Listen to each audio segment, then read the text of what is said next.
Good morning, everyone, and welcome to the Electoral Area Services Committee for Monday, December 9th, 2024. December, where did the year go already? We are a committee of the Comox Valley Regional District consisting of the electoral areas, hence the Electoral Area Services Committee. There's a lot of people in the audience here, so we'll go through the housekeeping agenda. Basically, the exits are where you came in, as well as the side doors here. And if you need to use washrooms, they're around the back at the right. And other than that, the only thing is if there is, in case of an emergency, the muster point is to go outside and muster on the parking lot adjacent to Harmston here. Okay, so without any further ado, I'd like to take the opportunity to welcome everyone here and also to acknowledge that we are conducting our business today on the official unceded territory of Comox First Nation people. We have a few delegations, starting with our first one here at the Comox Valley Recovery Center. Sivan McCullough Orr from the Comox Valley Recovery Center is here to present information regarding the operations of the Recovery Center. And welcome. We'll get you to go over there and press the little button and I'll turn your microphone on. Move a second on receipt. You're good to go. Thank you. Good morning. I am Sivan McCullough Orr. I know it's a very bizarre name. And I represent Comox Valley Recovery Center, which is just a couple streets over on Menzies. Some folks don't know we're there. Comox Valley Recovery Center has been around since 1976, which is amazing if you stop and think about it.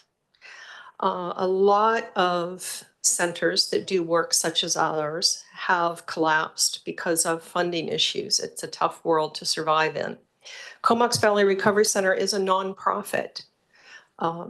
It's controlled by the Comox Valley Recovery Center Society.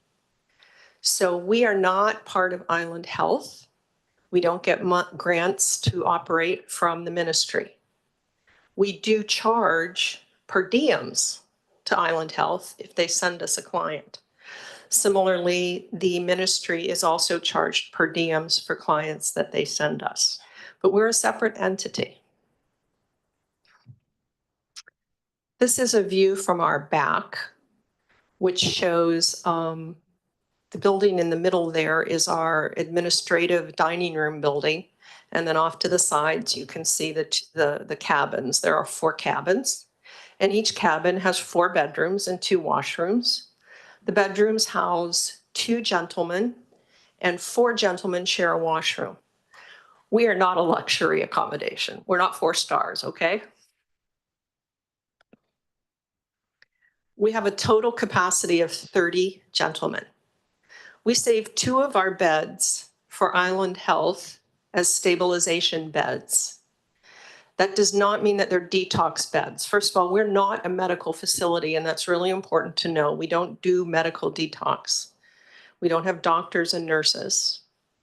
Island Health can place gentlemen in these beds who need to be stabilized, whether it's from substance use or a crisis in their life where they just need some extra care. And Island Health is responsible for the bulk of that care, sending in counseling, social workers, et cetera. All we provide as Comox Valley Recovery Center for those 2 beds is sort of a general monitoring, food, et cetera. We have 10 beds that we offer to Island Health for the mental health substance use community. But again, they're paid for. We charge them per diems. If we don't have 10 clients for that bed, we go ahead and offer them to what we call Comox Valley Recovery Center clients. And our clients come from all over Canada. Certainly, the vast majority of them come from the island, not just Comox Valley. We get folks from the islands, from Denman, Hornby, Salt Spring, Victoria, all the way up past Campbell River. So our clients come from all over. We also get a handful on a regular basis from the mainland, some from other provinces, but definitely the bulk of our clients come from Vancouver Island. We have 4 beds that we save for clients who have successfully completed the 90-day program. Many more than 4 will complete the 90-day program, but we only have 4 beds to offer for gentlemen who would like to have a further stay in a protected setting. Those are called second stage beds, and they're in great need everywhere in Canada, let alone Vancouver Island. But we only have 4.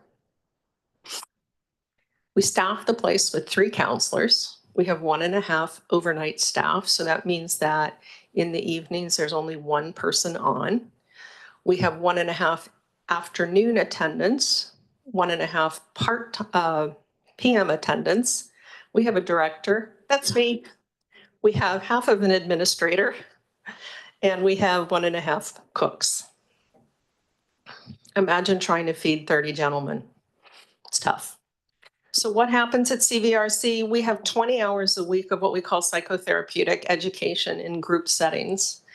From our standpoint, which is not everyone's standpoint when it comes to addiction, but from our standpoint, the problem is not the substance. The problem is underneath. What caused the person the pain that led them to using the substance? And in those 20 hours of psychoeducational work, we're trying to help address those issues. We also require a minimum of 1 hour of individual counseling. We have a strict routine that we use to try and get people used to getting up in the morning and doing the things that we think of as functional adults that you do every day. And we also require 3 community-based meetings at a 12-step program every week. As I mentioned, our clients come from all over. We have Indigenous clients, we have LGBTQ clients. Many of our clients are unhoused people. Our clients have a lifetime of use. It's really rare that we've got someone who's 20 years old and they're in treatment or trying to stop their addiction for the first time. Most of them have been using since they're very young. Tragically, from my standpoint, although this is a controversial statement, many of them have grown up in homes where not only alcohol, but smoking cannabis is the norm, and they've been doing that since they were very small children. We consider substance abuse addiction to be a family disease. You'll see it in generations going back, and most of our clients have tried to quit many times. Some of the language that you hear in my field today is abstinence and harm reduction. I'm not here to speak about either one of them in a negative way. What CVRC does is we try to help people who intend to give up the use of mood-altering substance. We are an abstinence-based program. If someone's goal is to learn to use a substance in moderation, we are not the place to help you do that. We are unabashedly abstinence-based. Again, that doesn't mean anything negative about harm reduction. It's just that is not our mission.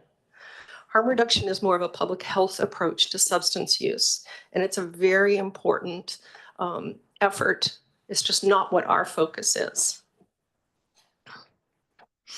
CVRC's mission since 1976 has been to provide a residential treatment program for male chemical dependence with the ultimate goal of total abstinence from all mood-altering drugs. Just a couple pictures. The top left-hand corner is a side shot.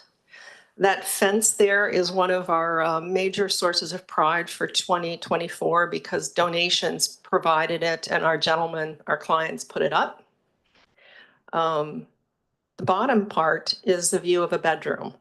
As I mentioned, the bedrooms are shared. Again, a view of the back, sort of the courtyard area. So that's CVRC.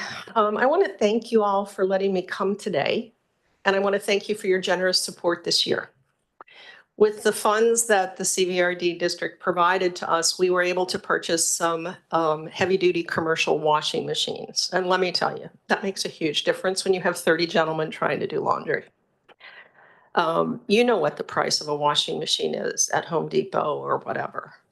And if all you can do is buy a residential version, you're going to go through that pretty darn quickly if you have 30 men washing clothes. So thank you very much for your support this year. And I'd just like to take a few moments, answer any questions that you have so that you can know more about what it is we do. Thanks. Any questions? Thank you very much. I'll look to the directors. Any question? Director Arbor. Yeah, thanks for coming to present. And I didn't know too much about the center, so it's really good that you did come.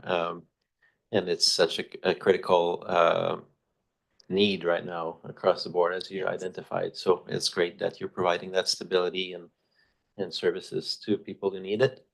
And at the CVRD, we actually put a lot of money into, or raise money for hospitals and primary care through the hospital service. And we're currently exploring a partnership with Allen Health to extend that towards a health hub, which would be a facility that combines different services. Have you, I'm just curious to see if you're plugged into those conversations or if you're. I'm aware of them, You- certainly, yes. Yeah. And I think that's fantastic. Okay, great. Yeah. That's the kind of, okay, that's good. I'm glad that awareness is out there too. So yeah, no, thank you for coming. And if there's further needs in the future for advocacy or whatnot, don't hesitate. Thank you. Any other directors, some questions? Seeing none, I have one. We hear a lot nowadays about stuff not being result-based. So I'm just wondering, what is your outcomes? How are they working on average? We honestly do not have the resources to do thorough follow-up with all of our clients. Many of our clients do stay in touch with us. They call us and let us know how they're doing. Many do not. Some of these gentlemen, you understand, are going on into other halfway houses, and some of them are homeless. So keeping in touch can be problematical. Our goal, and this is very blunt and direct, but what I say to the guys is, I may not be able to keep you from using substances, but my goal here is to ruin your enjoyment of your use.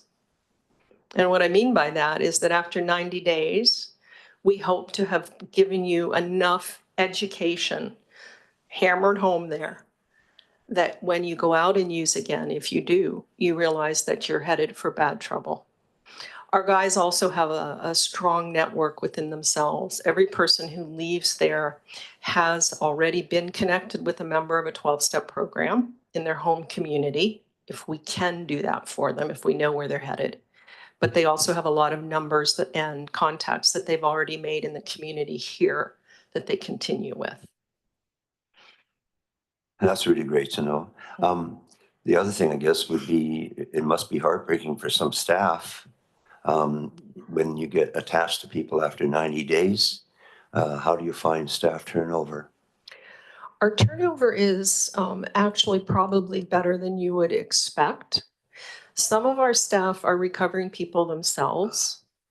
2 of them currently, no, that's not correct, 4 now, stretched throughout all of those roles that I mentioned, are ex-clients of CVRC.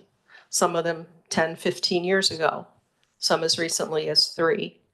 If you are a recovering person, we insist, which not every employer is able to do, but because of what we do, we make it very clear when people apply for jobs that if you're in recovery, you must remain in recovery to work there.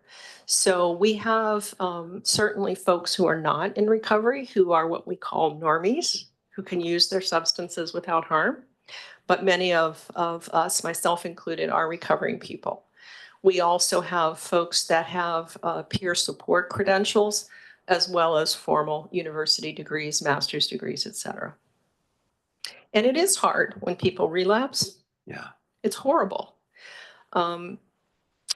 Our turnover, I think, has more to do with the fact that everyone who works at CVRC has made some level of decision within themselves and their partners, their families, that they're going to work for rather low pay.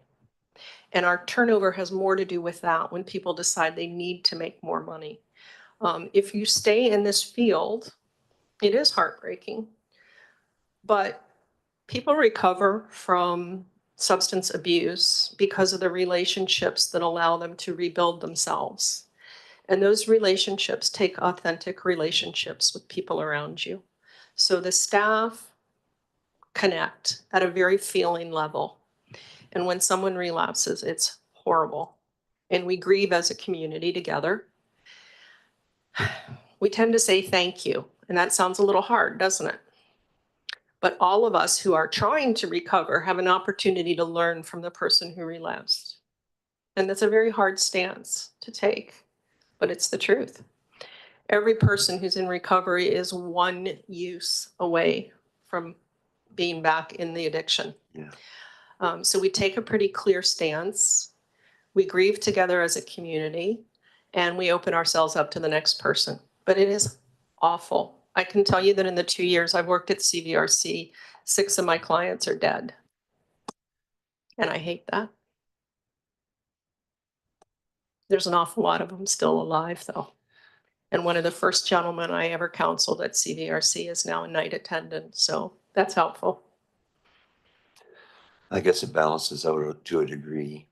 That's, Well, I must say on behalf of the committee that we certainly appreciate this presentation, and our heart goes out to you and all the warmth and light that we can possibly send your way in your work. And thanks for bringing this to light to us and showing us the fruits of the labor and some of the heartbreaks as well.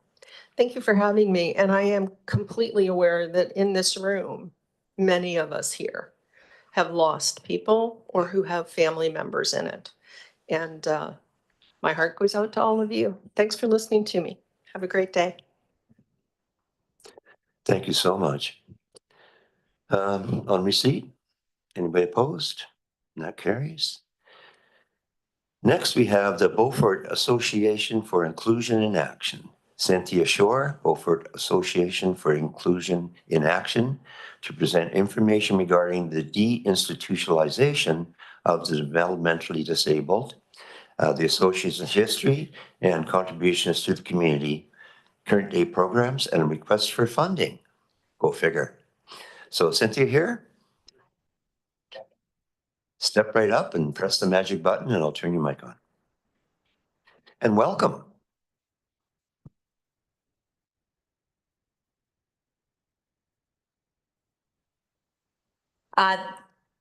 Thank you very much for having me here today from Beaufort Association for Inclusion in Action. We provide day programs for adults with developmental disabilities.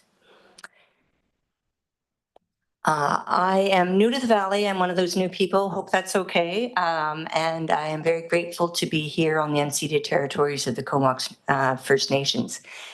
After 40 years in business, I made the decision to do a career change and come to the Comox Valley and be able to deploy the skills that I've had and my life experience with a family member with autism and my volunteerism to Beaufort Association. So our mission is to foster community, honor diversity, recognize strengths, encourage participation, and provide opportunities for the people we serve to enjoy a rich and rewarding life. We are the longest running service provider in the Comox Valley for people with developmental disabilities. We started out in 1958 where some parents gathered together to try to stop the practice of children being sent away to institutions. And it has a complicated history that I'll talk briefly about, but we are an incorporated nonprofit registered charity starting in 1960. So next year is our 65th anniversary, and I hope you all will come to our celebration.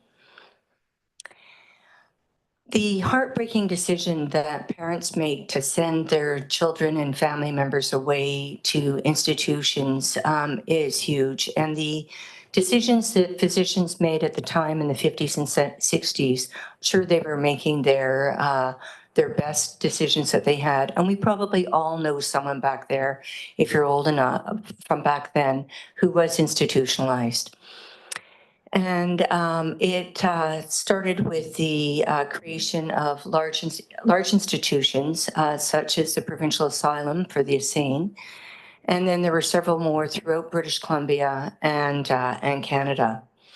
Huge unintended consequences that happened to thousands and thousands of people who were really left in institutions that mirror some other institutionalization that we're familiar with, whether it's physical, mental, and sexual abuse, harms that last a lifetime.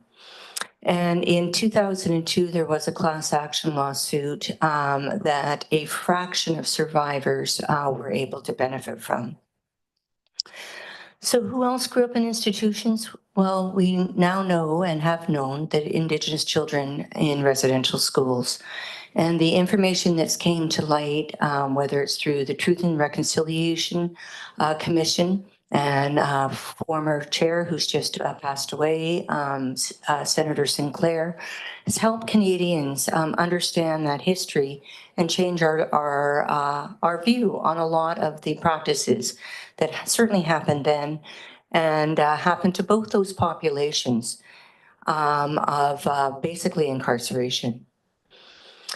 In the 60s, Beaufort operated, so we tried to get adults away from institutionalization and operated a residential facility and a lodge. And the province approached Beaufort to do that. And then in the 80s, we were again asked by the provincial government to develop day programs for adults. And there's minor differences between our Quest and Option programs, and it has a lot to do with people's ability of mobility and somewhat with their age. We are funded by Community Living BC, but as a lot of government agencies and other agencies knows, that funding doesn't cover all of our needs. But we do look to Community Living BC and have to meet their accreditation standards for providing service that we're just going through now, which is essentially a regulatory process. We are a registered charity with a volunteer board, and then there's me as the executive director, CEO, and then I have 10 staff who are community support workers, and then they also do part-time, a couple of them do part-time administration. So today we're very proud of the day programs that we run for our participants, and we're focused on community inclusion and employment skills and volunteerism. And we run 2 social enterprises I'll mention in a moment.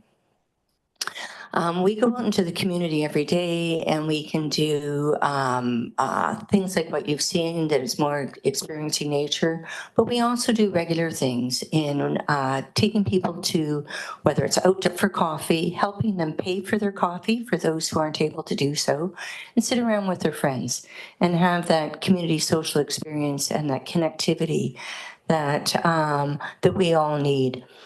I think it's about 98% of our participants live in shared home circumstances, and quite honestly, many of them are disenfranchised from their families.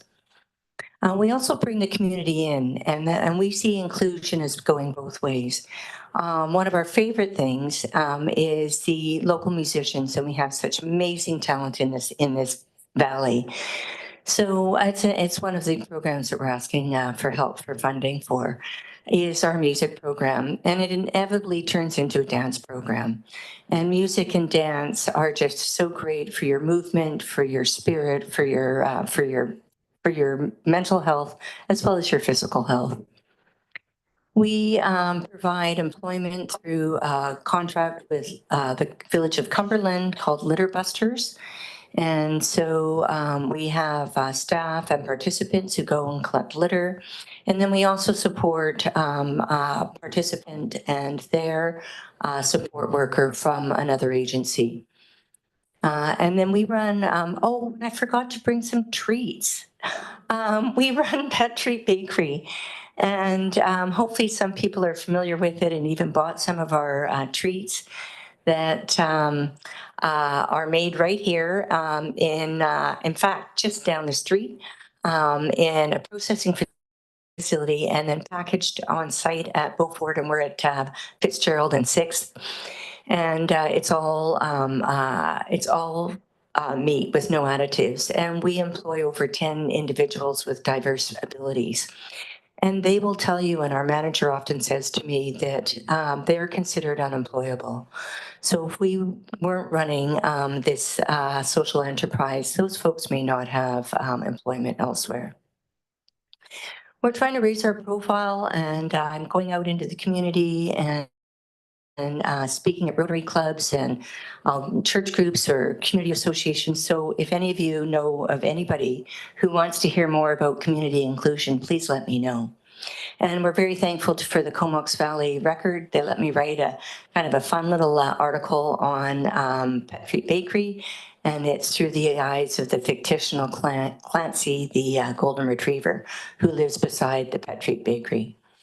So as I mentioned, we are funded by Community Living BC, and then our social enterprises, Pet Treat Bakery. Unfortunately, our agency was run by a few well-meaning people before me who drove Pet Treat Bakery into the ground financially, and they were losing money. And then, and the center as well was terribly overspending. So I had to make some huge administrative changes because the longest serving provider, the longest running provider in the Comox Valley was about to go bankrupt. Pet Treat Bakery is now in the black, and we're keeping our nose above water. And I hope I'm still here next year. And if I'm not, at least they will be. It's a great team, and our rural community grant. What we're looking for support for is those things that aren't funded by Community Living BC. And so it's our music program. We do provide a small honorarium to those who ask it. And we'd like to be able to pay them the going rate because they do come in for an hour, and it's a huge part of our program. We have between 30 and 40 people on site a day, where over 40% of our participants are from rural Comox Valley. Over 65% of our staff are from rural Comox Valley.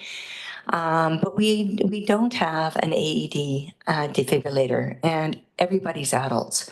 So that risk is high. We also are in need of more chairs. Many of our chairs were at the same era, and we need to replace them, and we need good, sturdy vinyl chairs, and we're looking for funding for that.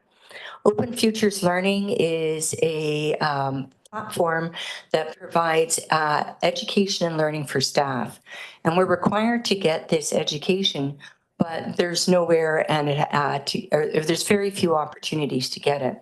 And we're looking for support for 2 satellite transmitters. We're out in the community a lot. We don't always have cell phone service, and I would bet the next speaker is speaking on that topic.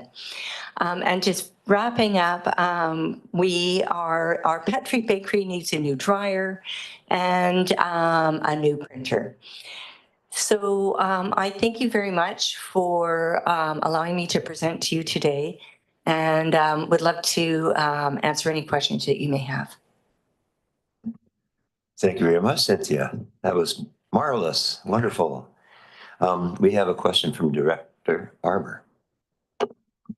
Yeah, thank you for coming and for the uplifting work of your organization. That was a really comprehensive presentation on what you do, which is diverse, and I love the social enterprise aspect to the organization. So that's really great. My only question, it comes up every year when we go to make decisions around funding requests. Are you making the same presentation to Courtney, Cumberland, and Comox, and is that request the same across the other ones, or? No, it's not. And I didn't know that that they had grants.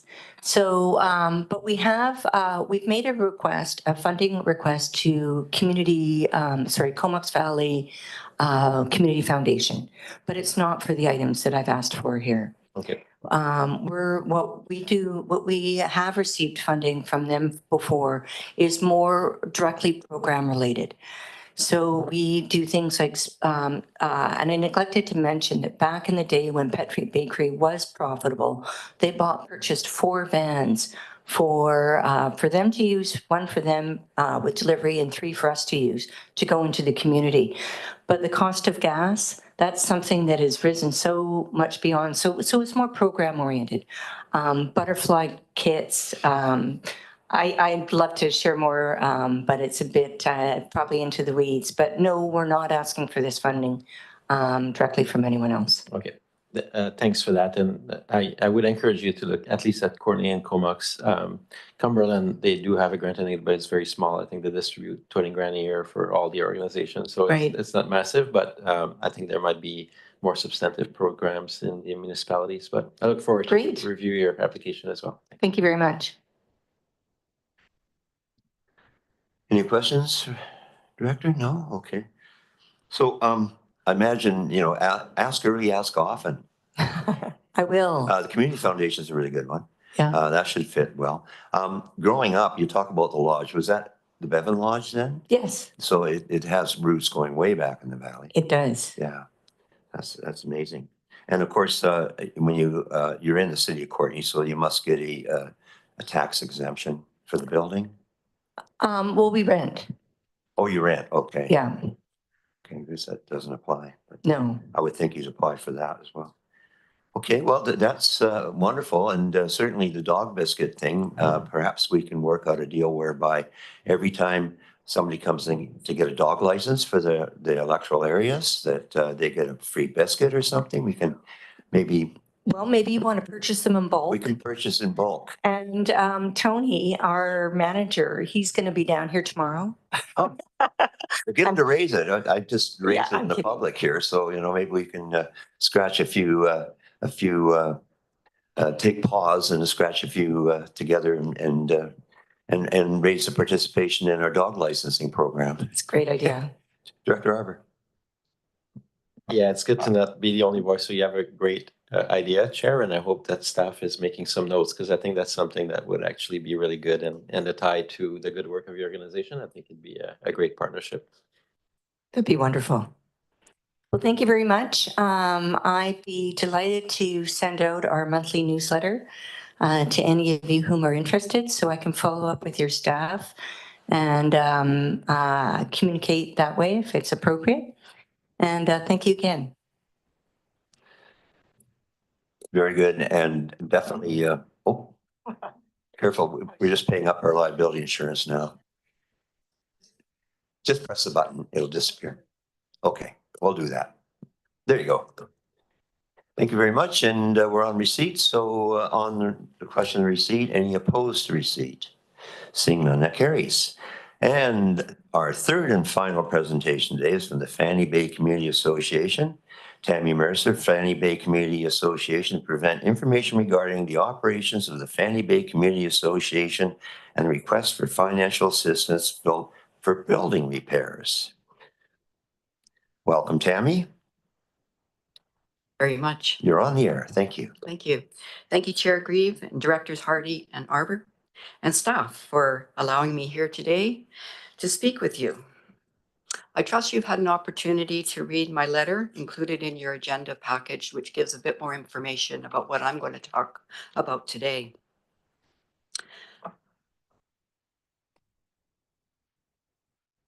My presentation to you today will begin with me telling you a bit about the Fanny Bay Community Association, also known as the FBCA, and its value to the community and Area A.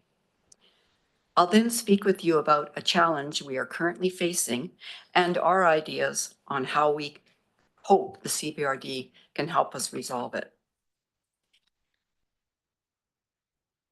First of all, I'm just going to tell you a few fun facts about the FBCA. The community hall, built in 1931, was built entirely by volunteers, and it was an ambitious project for a small district during a period of massive unemployment and a deepening depression throughout North America. The hall instantly became a place to gather, socialize, recreate, learn, and celebrate as a community. Dances were held regularly, which served as the primary source of revenue for the then Fanny Bay Athletic Society. The ticket cost for their grand opening dance, which included supper, was 50 cents for the ladies and $1 for the gentlemen. It's also interesting to note that historically the Society has received financial support from government agencies. Between 1960 and 1969, the Society received quarterly checks of $120. Pulling together some of this information for this presentation reminds me that we will be having a 100-year anniversary to celebrate in the not too distant future.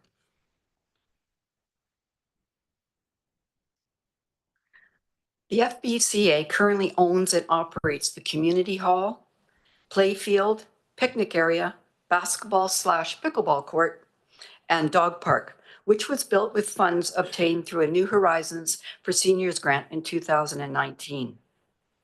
In 2021, the CVRD installed and continues to maintain the new community playground.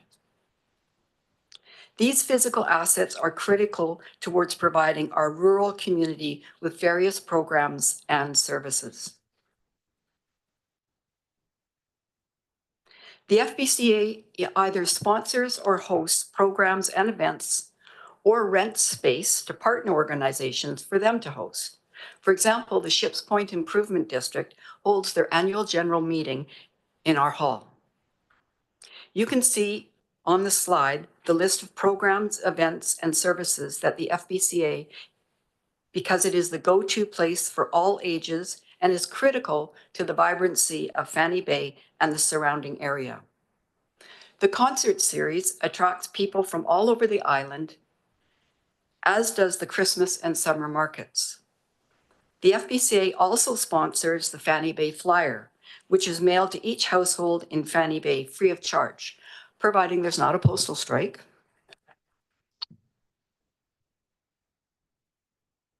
The FBCA is a registered not-for-profit society.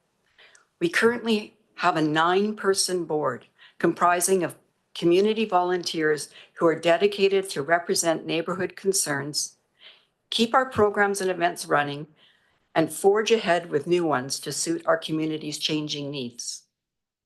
We are a small but committed group that works diligently to become more efficient and find creative ways to better serve Fanny Bay and the surrounding area. Financially speaking, which is not one of my strongest points, our revenues are derived from gaming grants, membership and user fees, donations, and government grants, namely the CVRD. We have an up-to-date asset management plan, which is helpful on many levels to help us plan for our future, considering we have a building that is built in 1931. I'd be remiss if I didn't highlight again that the FBCA is a volunteer-driven organization. In 2023, volunteers donated 4,100 hours of their time towards our programs and services. That equates to 171 days, which is nearly half of 1 year. That's truly incredible when you think about it. And given the fact that as much as we nag, not all our volunteers submit their hours. Now the issues. We have a failing foundation. As I mentioned, the building was built in 1931. The top picture shown here captures the wooden piles and dirt and stone foundation that exist in some locations of the foundation of the building. The bottom picture shows the concrete strip footing and concrete foundation that exists in other locations. Now, I realize these aren't great photos, but they are the best that we have currently. A lot of attention has been focused in and around this one corner of the building. We really don't know what the rest of the foundation looks like because nobody has ventured that far.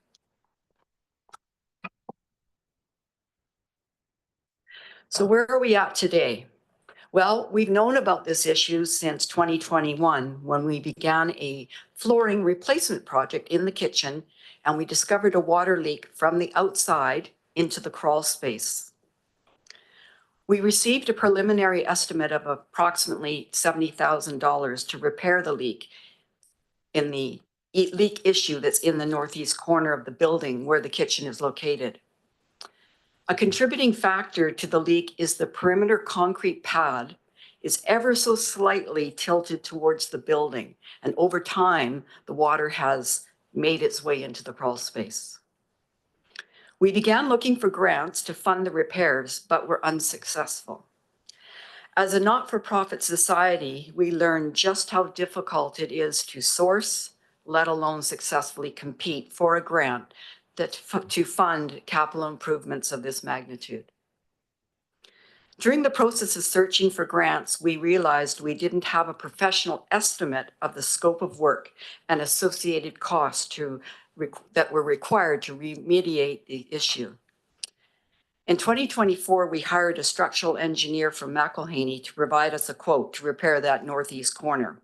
And it came in, as you can see on the slide, at $110,415, plus or minus 50%.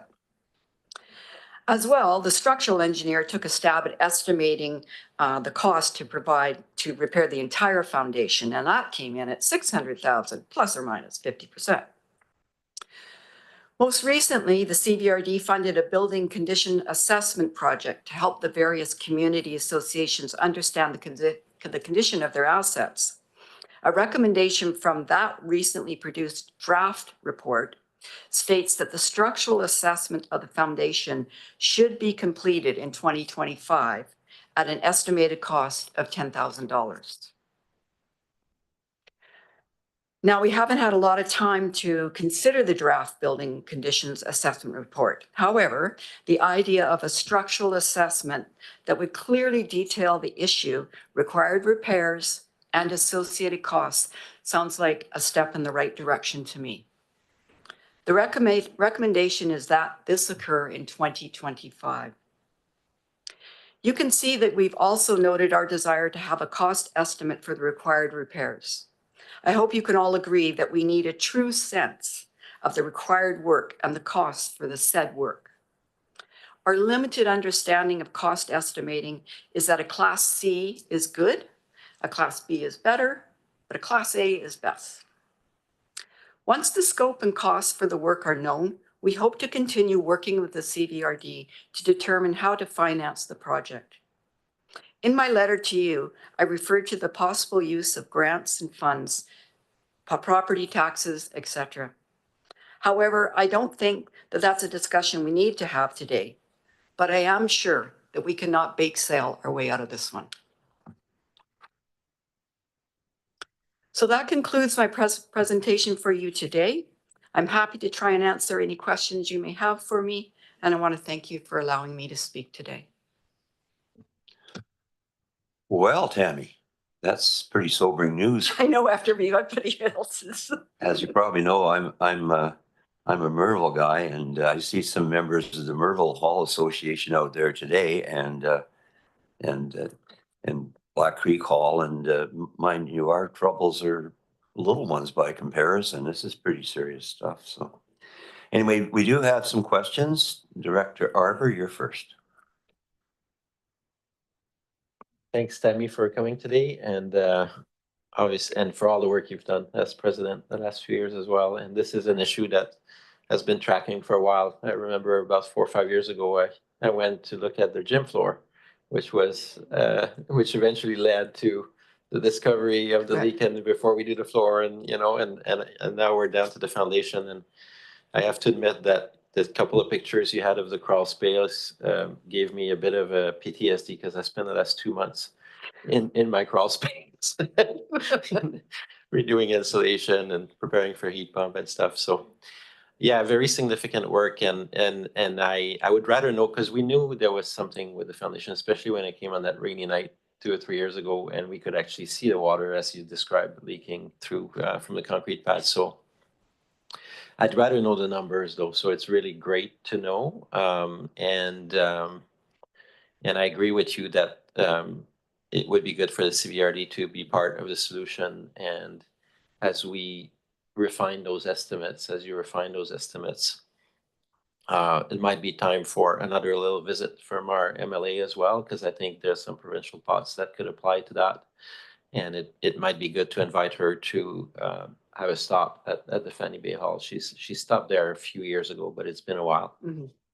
And then maybe her office could actually, they do provide that service of helping identify grants. So we could probably put some of her office to work on this one.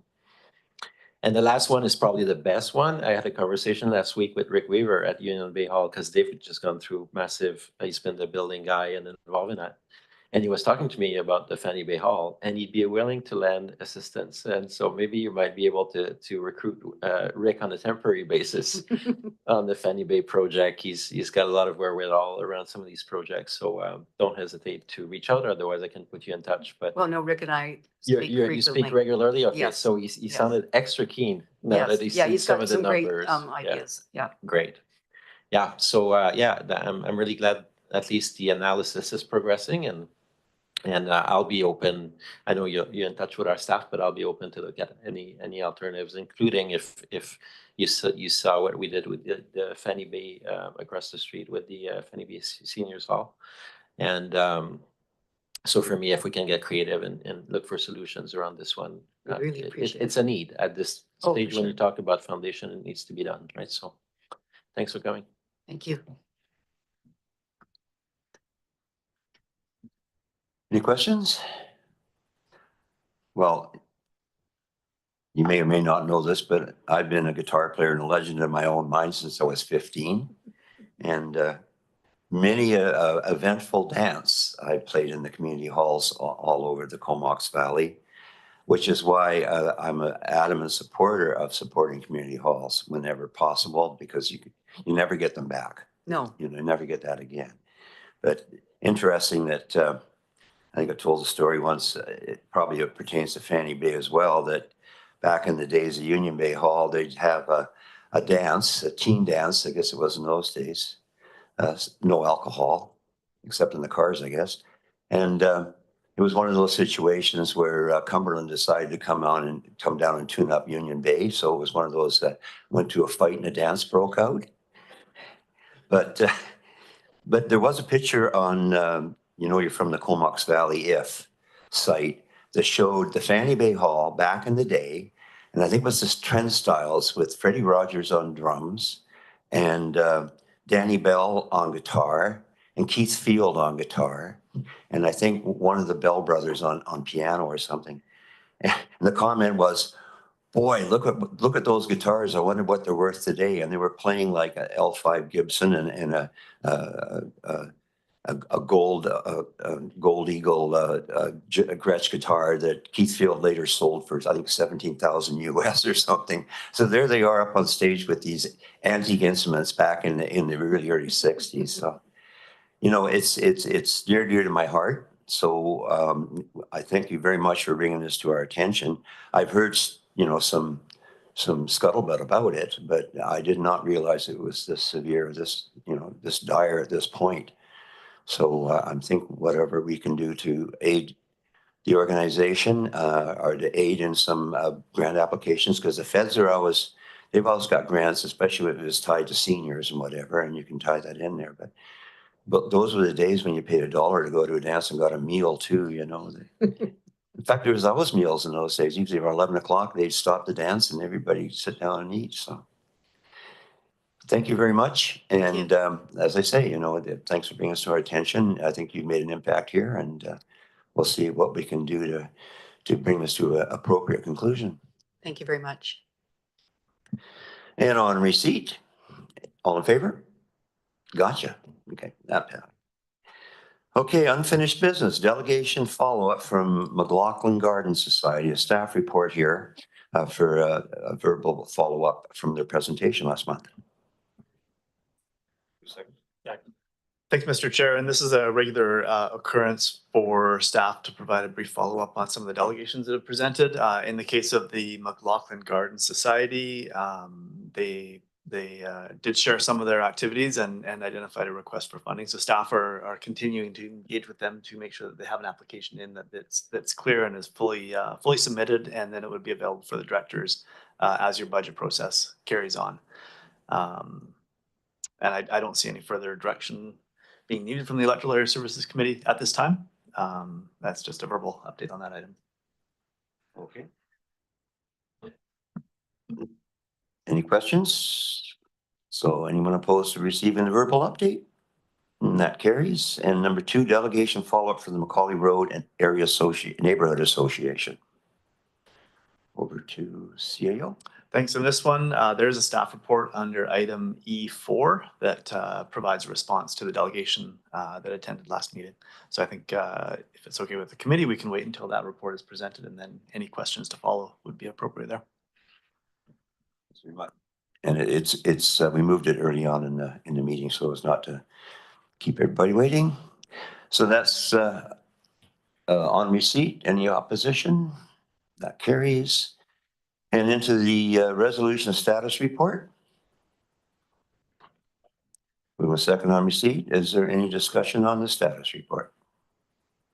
Seeing none, anyone opposed to receipt? That carries.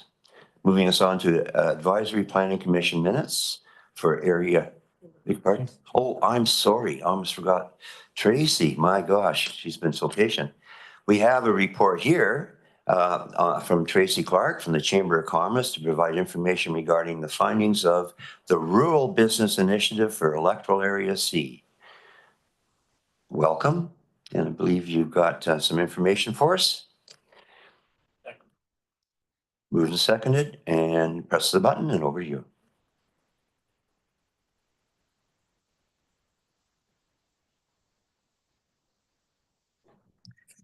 Good morning. I'm Tracy Clark, Executive Director of the Comox Valley Chamber of Commerce. I'm happy to be joining you this morning, Directors Grieve, Arbor, Hardy, and CVRD staff to share the results of our Rural Business Initiative.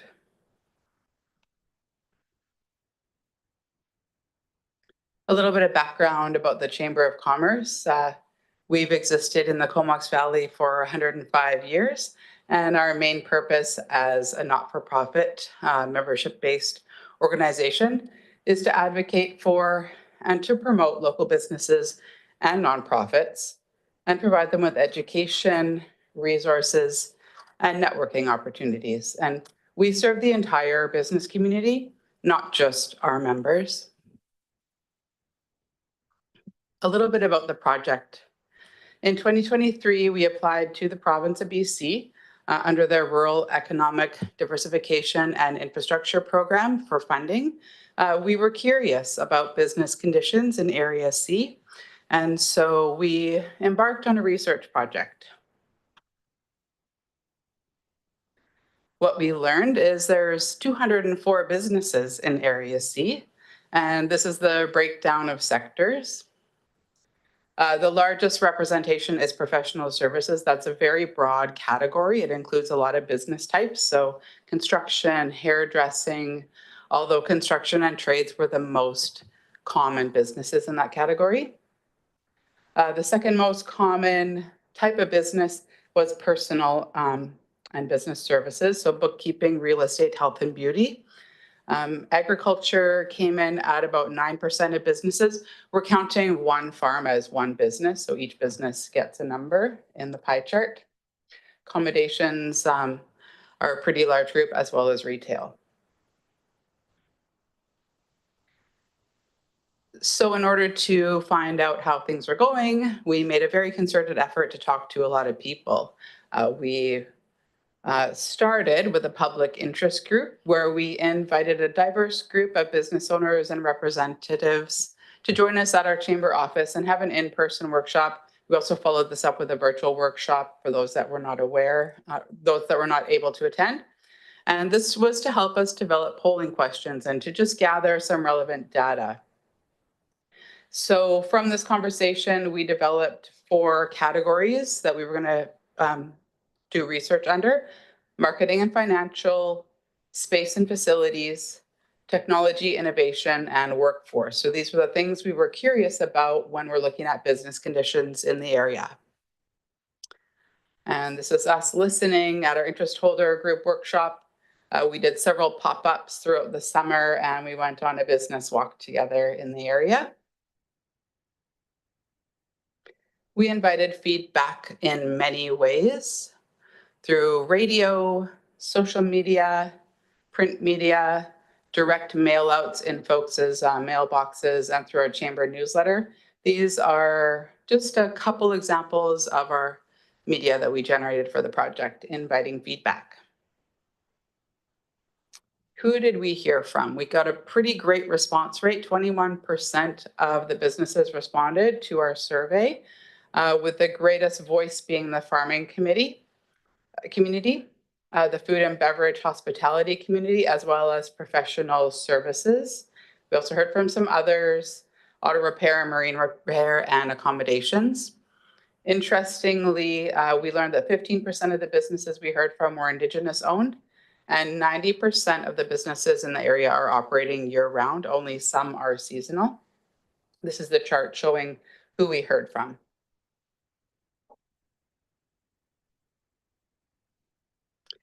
What we learned is there's a lot of very small businesses in the area. On the left chart, you can see the blue and green representing either owner operator or 1 to 5 employees size of business. We also learned that folks have been operating there for quite a long time. So the majority of the businesses that we heard from were operating from between 11 and 21 or more years in business.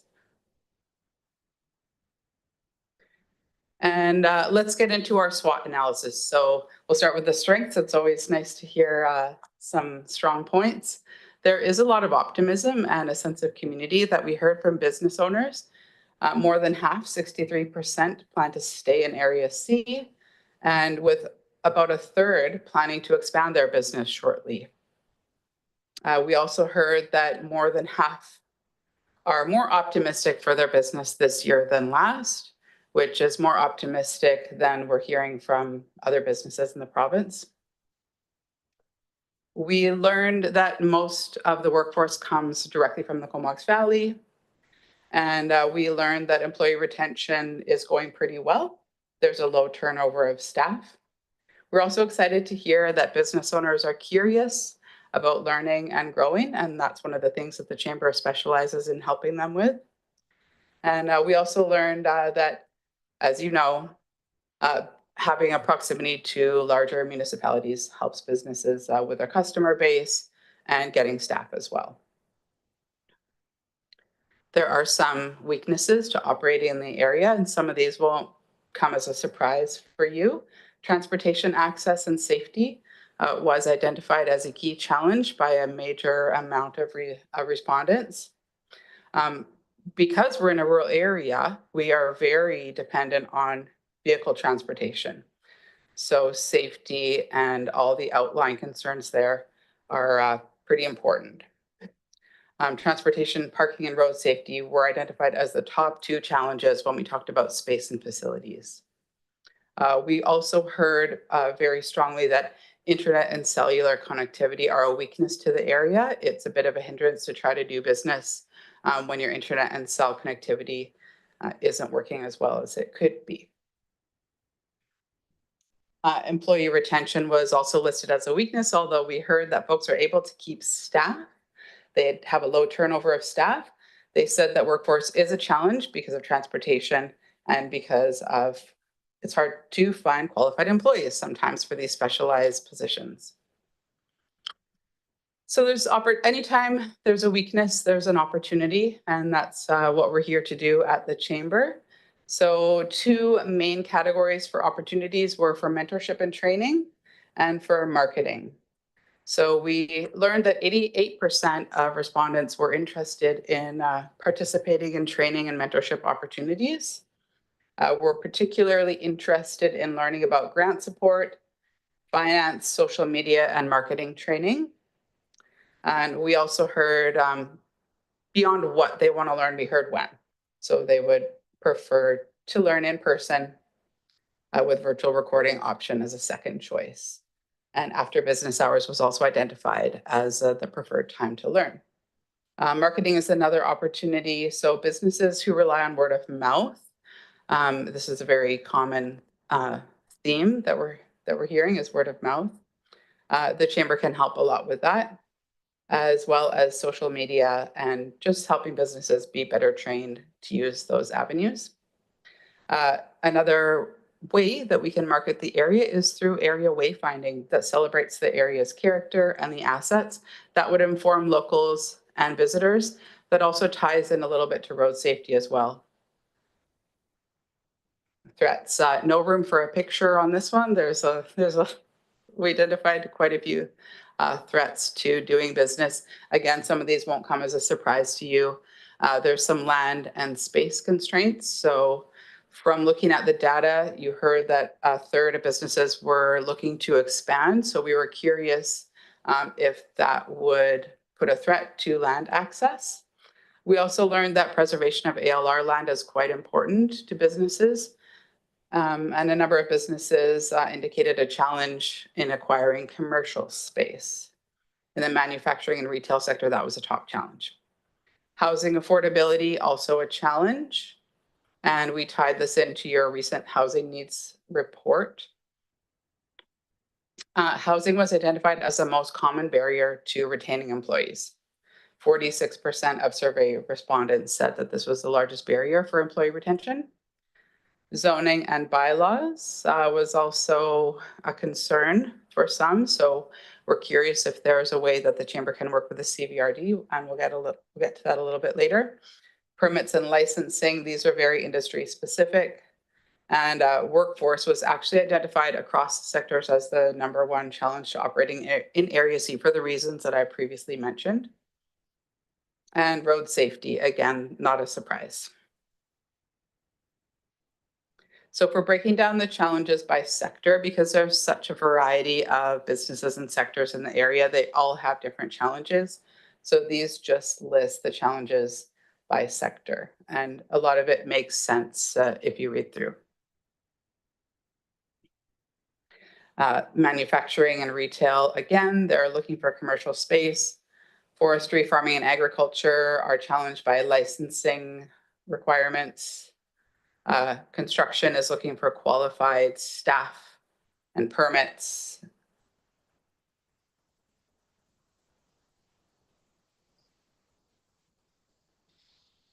So we asked folks what kind of training they would need. And this is what we heard. They're most interested to find applicable grants. Grants and funding is something that the chamber can help people find. We actually have a recording of a grant workshop that we're about to post up on our website.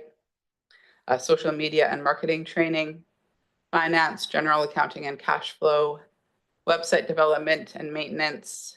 Folks were really interested in sustainability and green initiatives in our region, as well as human resources, and wellness support for business owners. So these were the top challenges of more than a quarter of their responses. And these are some areas that the chamber specializes in providing support for the business community in. And we also heard in individual responses these comments. So it was important, folks were saying, to recognize rural business culture versus urban culture. It's a very special area and it's got its own culture. It's important to folks that are doing business there that we recognize that. Again, road safety and traffic, major concerns. People are concerned about ALR land. They want to protect it. And climate change is a concern again. We did learn that there's a need for a food prep commercial kitchen and dry cold storage facility, even though agriculture makes up only 9% of the business population. 34% of our respondents said that they would make use of such a facility. We also heard that there's a need for a permanent location for the Comox Valley Farmers Market. And we did hear from a number of participants that is challenging and frustrating to work with a regional district. So we're hoping that we can work with you to smooth some things out possibly. And again, discrepancies between provincial and local governments being a barrier to local agriculture. So the permit zoning, that sort of thing. So we have some recommendations from the research that we've done. We have some very short-term things that we can do. We can report back to businesses in Area C. I mentioned a database of resources that we're building on the Chamber's website. This can include links to various interest areas, zoning bylaws, licensing, insurance, and human resources. If folks are curious about how to start up a business, they can hit our website and cut down on some of the red tape would be the goal. We are providing training on a variety of topic areas. Starting in 2025, we'll be doing quite a lot of training at the Chamber office. And we're looking to build a mentorship group within the business community. We're also hoping to bring in some experts as well. And we'll continue to showcase and support local business through the Chamber function and the community. We also have some longer term recommendations that we're looking for. Just collaborate closer with the CBRD just to review weaknesses and threats. And again, look for opportunities to support businesses together. Another goal of ours is to collaborate with the Comox First Nation closer to better understand the opportunities for First Nation businesses. We're also going to be looking to integrate with our municipal business initiative. Again, another research poll that just closed in Courtenay and Comox. We'll be looking for trends, and we'll also be looking to streamline future efforts for programming. We're curious if we could explore the opportunity to expand the study area for areas A and B. So I'll be asking you guys what your appetite is for that. And another of our medium-term goals would just be to research and find funding opportunities to support future initiatives. So we have applied for the second intake of the REDEP grant to fund actions for the survey. As well, we're curious if there are opportunities to expand wayfinding in the area because it's a very special area with character and special assets. So we're curious about discussing that in the future. I'm now open to any questions you may have. Thank you for your time. Well, thank you very much. It's been a long time since the demise of Comox Valley Economic Development Society. We haven't had the benefit of reports and statistics necessarily offered from a business perspective. So I thank you for that. And also thank you personally for taking me along on your business walk, along with the director from Area D, John Rice. We knocked on a few doors north of the Oyster as well. And I'll tell you, if I'm ever going to run an election again, I think I'd like you on my side. You do really good cold calls. It's awesome. Yeah. So we did. Thank you. But other than that, I think there's a lot of good information here that will dovetail very well with our long-awaited agriculture plan that's coming before us, I think, next week. So I think it's going to be a lot of symmetry here and opportunity to get a really good read on what's going on. Looking to the directors, any comments? Director Hardy. Yeah, thanks very much for your presentation. And I couldn't help in the back of my mind after listening to Fanny Bay Community Hall and some of the struggles that they're going through, if there might be some opportunities for Chamber of Commerce, maybe trying to develop some synergies with the Fanny Bay Hall. Again, just looking at some of those different ideas with regards to a community kitchen or farmer's market or some of those opportunities that might be available, that maybe there's some collaboration that could occur between the two entities moving forward that could help both organizations out. Yeah, thanks for that. The Chamber is very keen on collaboration. It's one of our motives moving forward to collaborate as much as possible and just make the region stronger for everybody. So thank you.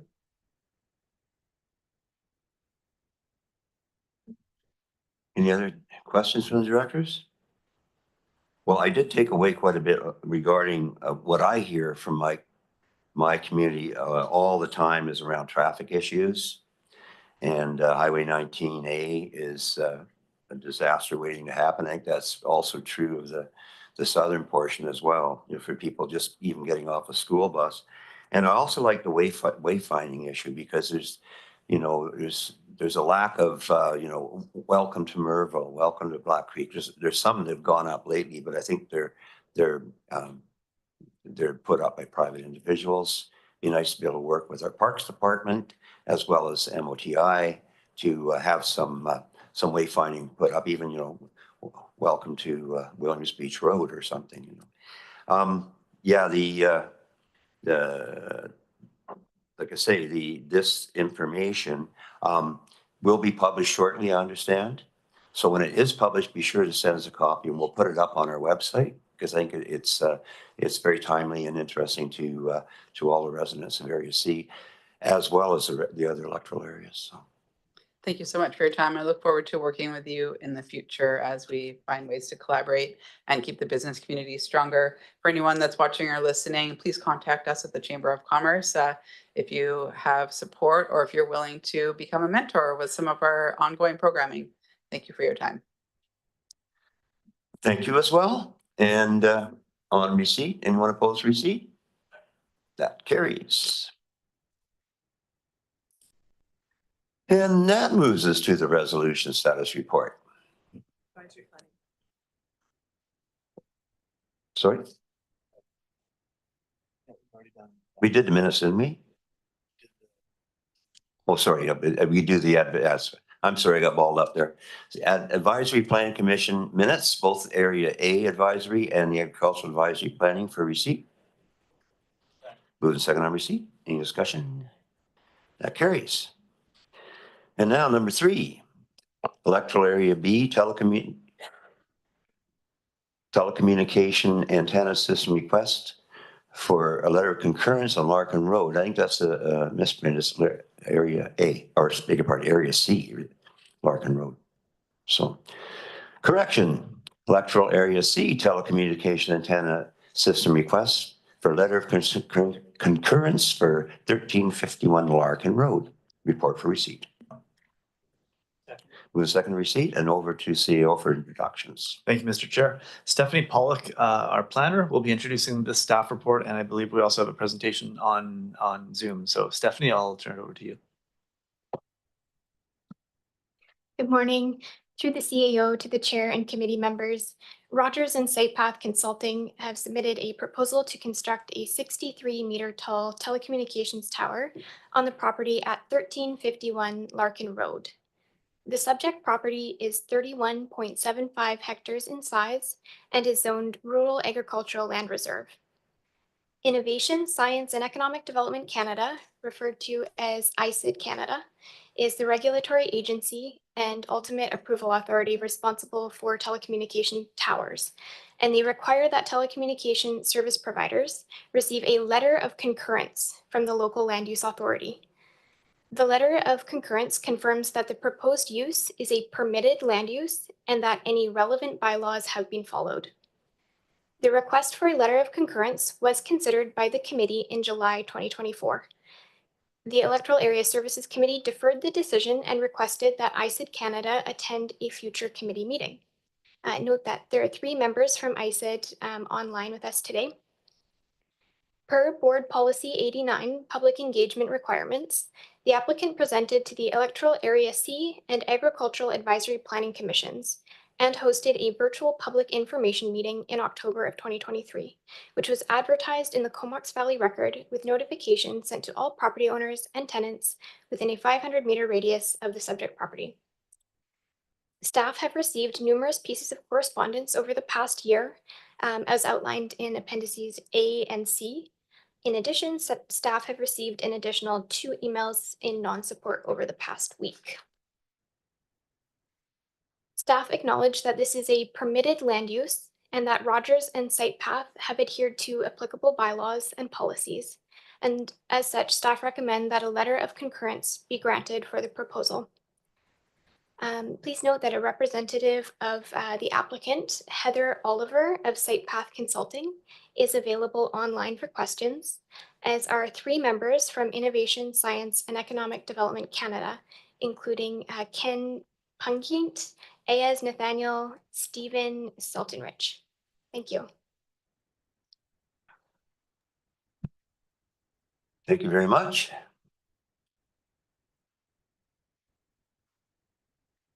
So Heather, you're online. Do you have anything to add to the process here? Thanks very much for having us today. I just unmuted myself here. Stephanie covered off everything here today. So I just wanted to say thanks for having us and considering our application, and I am here to answer any questions. Okay, well, we look to the directors. Any questions at this time? Director Harbour. Thanks. I'm just curious on process. It says representatives from ISED will be in attendance to present information regarding cell towers. Is that occurring or now or after the application or in what order?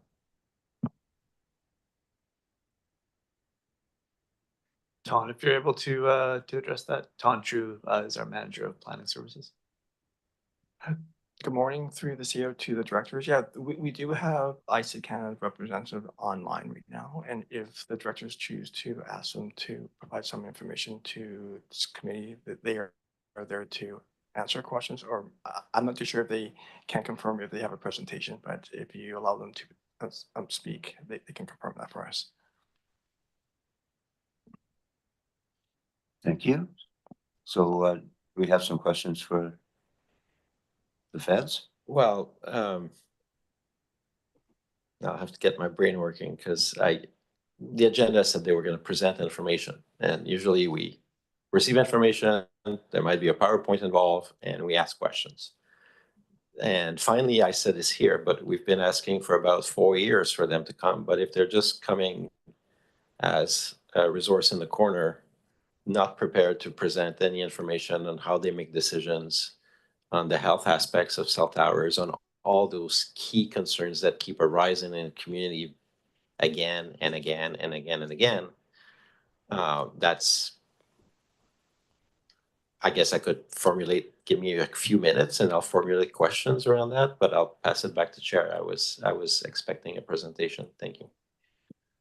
Well, I think you raised some good points there because it's not our purview to speak to the health effects. We're very narrow. Our direction is to confirm that the proponent has ticked all the boxes and taken all the steps. Ton, you want to speak?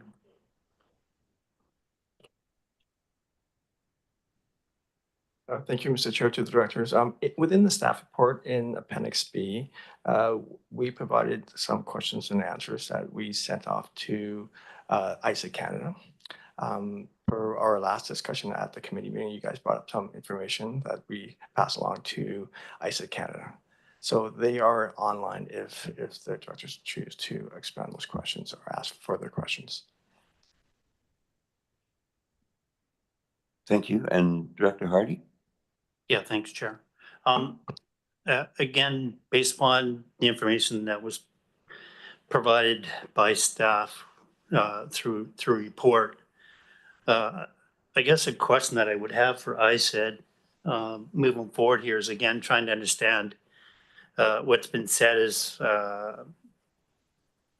Rogers Communication and SitePath Consulting have satisfactorily consulted with the Comox Valley Regional District and completed the required public consultation process for the proposed telecommunications tower on the properties that's in question here. So again, just wondering about the required public consultation process.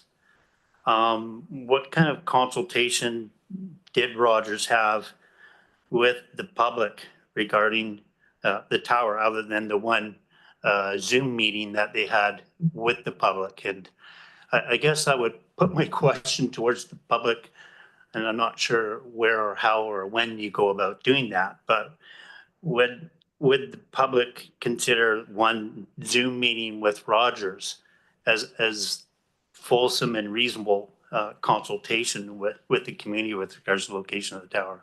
Thanks.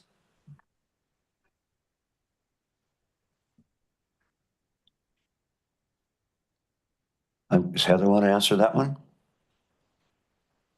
Or do you want to throw it to Ken or Daniel?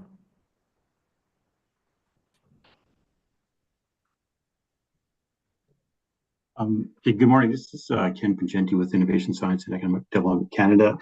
I don't want to speak for Heather's process that she completed on behalf of SitePath or Rogers. But what I can say is that our department was asked in September 22 to provide a presentation to the Comox Valley Regional District, which we did in September of 2022, if memory serves me correct. We did a presentation on the consultation process under the ISED default process and how it is expected to be completed. It's my understanding from your staff that Comox has since adopted their own antenna siting policy, and staff, your planning staff, have assured me that council is fully aware of that process. We were asked to participate in this meeting to be available for any follow-up questions, in which 4 questions were provided to us, and we provided fairly would consider comprehensive responses in a 6-page document that have been included in these minutes, and they have been made as part of the public record. I'm assuming that in advance of this meeting that the members here have read that and have an opportunity to question us on those questions so that we clarify any of the processes.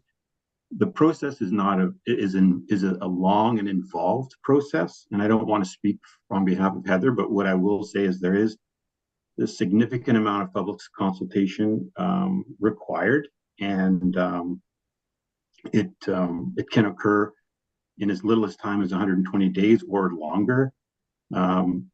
Any tower that's over 30 meters would be required to have in the local newspaper at least one advertisement indicating this proposal. There are mailouts that are sent to the surrounding community members, and I think Heather indicated within a radius of 500 meters of the tower. And that doesn't exclude other members, because the newspaper invites all members of the community to respond, and then SitePath would respond to each and every one of those persons and provide a response to every one of those members for all reasonable and relevant concerns. And and that's pretty much I think that's pretty much all I have to say, unless there's any further questions. We have a question from Director Arbor. Yeah, thanks for opening the conversation. And I did review the material, but somewhat quickly because I thought it would be presented. And this was also part of a 250-page document, which includes the application and a number of responses received. So my question that I said, this must be almost like a national problem, because with every one of these applications that we receive, we typically receive 90 to 95% negative response from people that are nearby these towers or other constituents. So for ISED, what is the value if you're going to go through these processes and receive all these negative feedback and then say, well, we approve the tower? Is it just because somewhere in Parliament or somewhere there's a legislated mandate that you need consultation? Because it seems like a lot of the consultation that happens results in negative response. So it's a bit of a broken consultative process, in my opinion, both for people who want towers and for those who don't. And for us at local government, it becomes just what is the use from ISED's perspective in having these consultation processes? And I would highlight on page 65 or 66, I forget, but even the consultant who's gone through all these processes with the public is starting to be combative in the email responses, which are on our agenda. When I read someone, a consultant, pushing a resident and saying, please give us your address, it will be important to the decision maker to know your address, and the person does not necessarily want to give their address. So that's almost unprofessional, in my opinion. And it shows a level of frustration for the consultant probably dealing with some of those members of the public on a regular basis. So what is ISED's view of the consultation process? Is there intent to reform the consultation process across Canada? Thanks. Yeah, thanks for your question. What I can say is that the default ISED policy is provided as a default for those communities that don't have an antenna siting policy of their own. So ISED encourages communities to adopt their own policy that is unique and tailors the concerns of their own community. There is a page that we offer to sort of help guide land use authorities on how to create that, as well as I believe there's a partnership with the Federation of Municipalities that also provides support on that. So I can't speak to, it seems like you guys have created your own policy and you've taken local factors into consideration. I'm assuming. I haven't read your policy. I mean, you can appreciate there's literally thousands of municipalities out there that have their own policies. So we don't have the manpower to read every one of them, but I'm assuming that your policy addresses some of the concerns that you think your community needs to address. In terms of the ISED default policy, it's regularly reviewed. It's been recently updated, I believe, a year and a half ago, roughly, to include bilingual requirements in terms of notification. Prior to that, it was in 2014, when the policy is, prior to the policy being changed, there is broad consultation that is sent out to communities and through various channels, and we look forward to not only municipal input, but specifically members of the public. So these, so that's what we offer in terms of providing, a living document that reflects the reviews or the views of people in terms of giving them an opportunity to consult on what this process should look like. And there is no one size fits all. So the default policy is generally very broad, specifically around how the land use authority consultation process can occur. And further? Yeah, thank you. I do have a further question, which is, you probably have a sense working at ISED of the different, as you suggested, the different consultation processes that exist out there, and you probably either have your own opinion or there might be an organization's opinion around what seems to have worked better over the years that could be shared. But I do have a question as to whether you're aware of any jurisdictions in Canada that has created its own different framework for where cell towers could be acceptable from their perspective. So for example, as any community said, we just don't want a cell tower within a kilometer of a residence, and created a framework around that, which turns into a mapping product, which kind of can help the proponents understand where a cell tower could be more palatable. Yeah, that's a really great question, and it's, I have had discussions, and what I can say is some municipalities will, in an effort to help streamline the process and help proponents, wireless carriers, develop coverage areas and in areas where they could put up with a tower. Some municipalities have zoned areas that are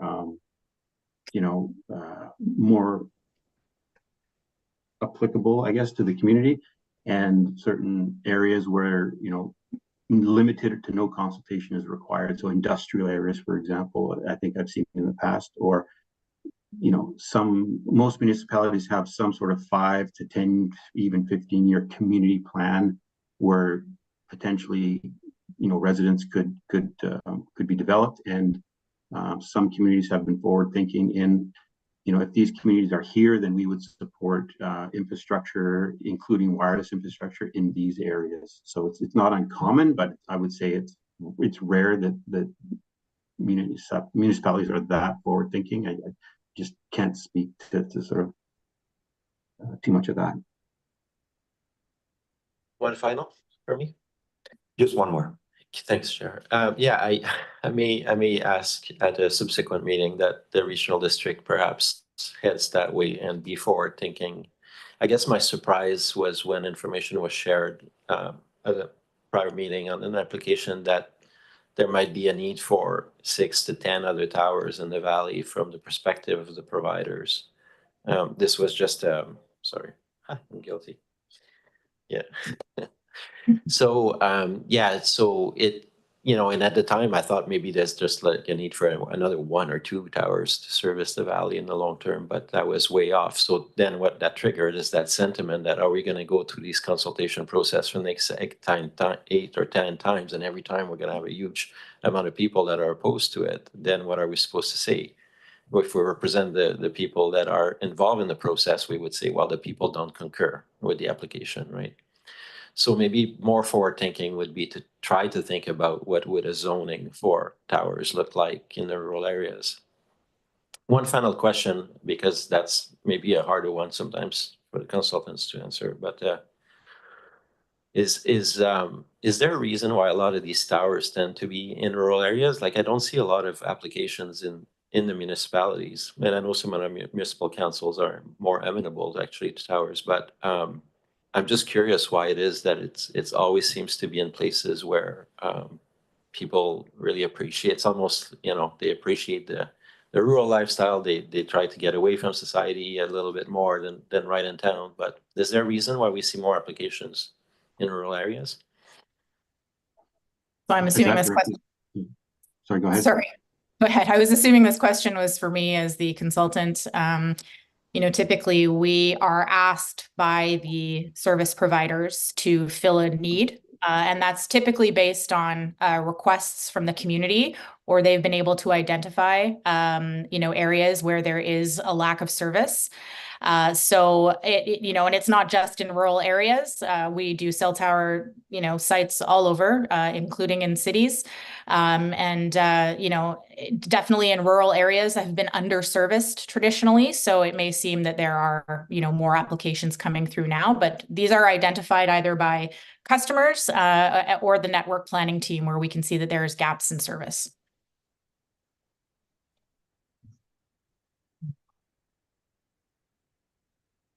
Any other questions? Director Harvey? Yeah, thanks. And I guess one of the things that I've seen over the last couple of years of being involved with the board and having these conversations revolved around telecommunications towers is, again, quite often what I see is the consulting firm that's working for one of these communication companies comes in and says, this is the only location for the tower. It can't be located anywhere else. It has to be on this exact spot. And what I have not seen over the years is an openness by the telecommunication companies to collaborate with our constituents and collaborate with the CVR staff regarding where an appropriate place for the location of the tower could be. And again, I go back to Director Arbor's comments or thoughts with regards to, if there's going to be another 6 or 8 towers that need to be put up in the valley, let's sit down as a group as a whole and say, on a map, here's the location that's going to work best for everyone, instead of the telecommunications company coming in and saying, here's where the tower is going to be, and that's it. What we've also heard over the last couple of years from our constituents is a huge concern revolving around health and safety. Quite often we hear from the communications tower that, out of health and safety, here's why we need to put a telecommunications tower up. But what often also gets ignored with regards to public health and safety is, what are the concerns from the public with regards to public health and safety when you put one of these towers up around a residential area?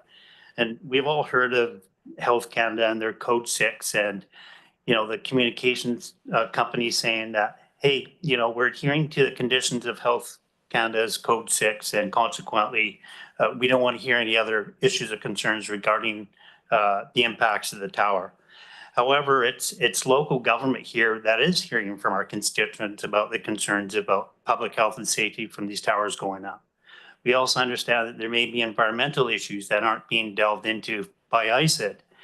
And I guess the concern that I have here is, again, from a public health and safety perspective with regards to the placement of these towers and the impact upon our constituents and the environment, is that there doesn't seem to be any recognition from ISID on that process.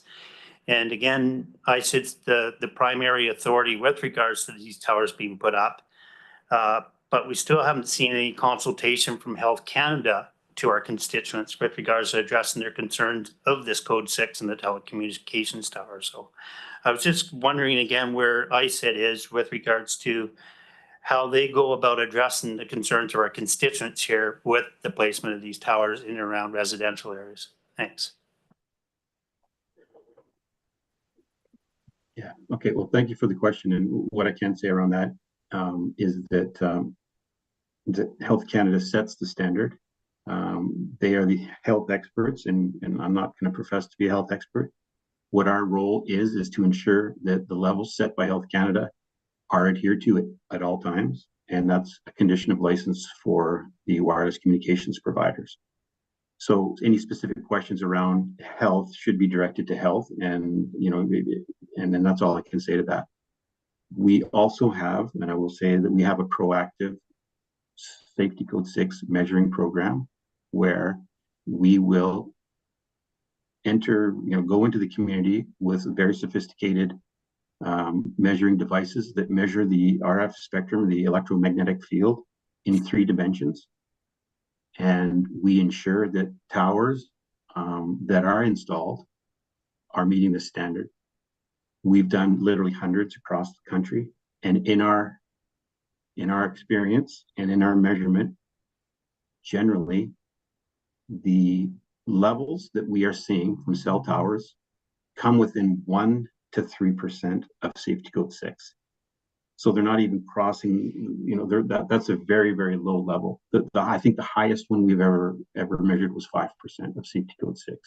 And Safety Code 6, the Health Canada measure, I said adds, I think, a 50-fold increase buffer on top of the Health Canada requirement recommendation. So we're within 1 to 2% of that, which is very, very small. So what we can say is wireless service providers are consistently meeting the Health Canada Safety Code 6 recommendation and meeting it in quite significantly. So and that's our mandate, is to make sure that as part of these installations that Health Canada's guideline is observed.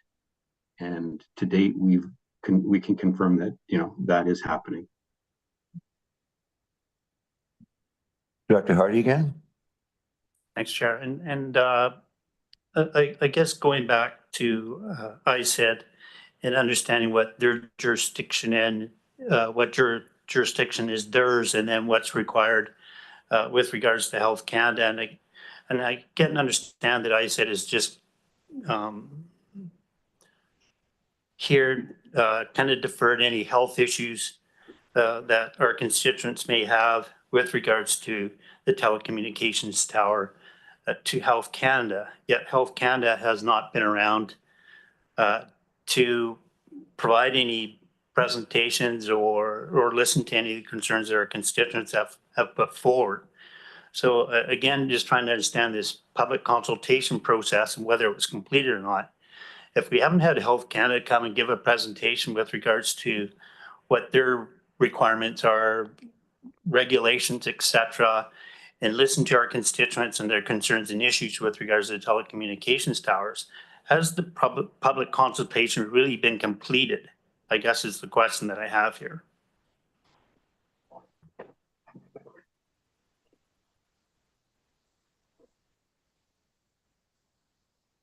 I mean, all I can say to that, all I can say is that,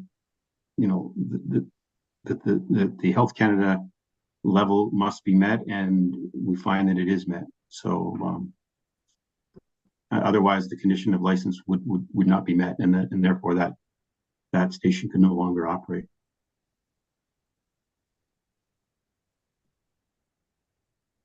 So again, my comment was with regards to, if I understand correctly, ISID is the senior authority with regards to the consultation regarding the telecommunications towers and the allocation of the license moving forward. And again, there's a whole bunch of different federal and provincial agencies, I assume, that operate or have to follow ISED. So again, the question that I have is with regards to, if ISED cannot answer the health questions that our constituents have and the concerns that they have here, then is it not the obligation of ISID to ensure that Health Canada comes and has a presentation to our constituents and allow our constituents to have that ability to ask questions with regards to health? And I haven't seen that in the public consultation process that the consultants have had with the constituents of the Comox Valley or with the area of concern here. So again, the question I ask is, if ISID cannot answer the health questions and defers to Health Canada, does not ISID have the obligation to have Health Canada come and address the questions that are being put forward by our constituents and provide the information to our constituents about Health Code 6 and how that all works? Thank you. Yeah, again, I can't speak to the health questions that are being asked. All I can do is direct them to Health Canada. I can't force Health Canada to respond.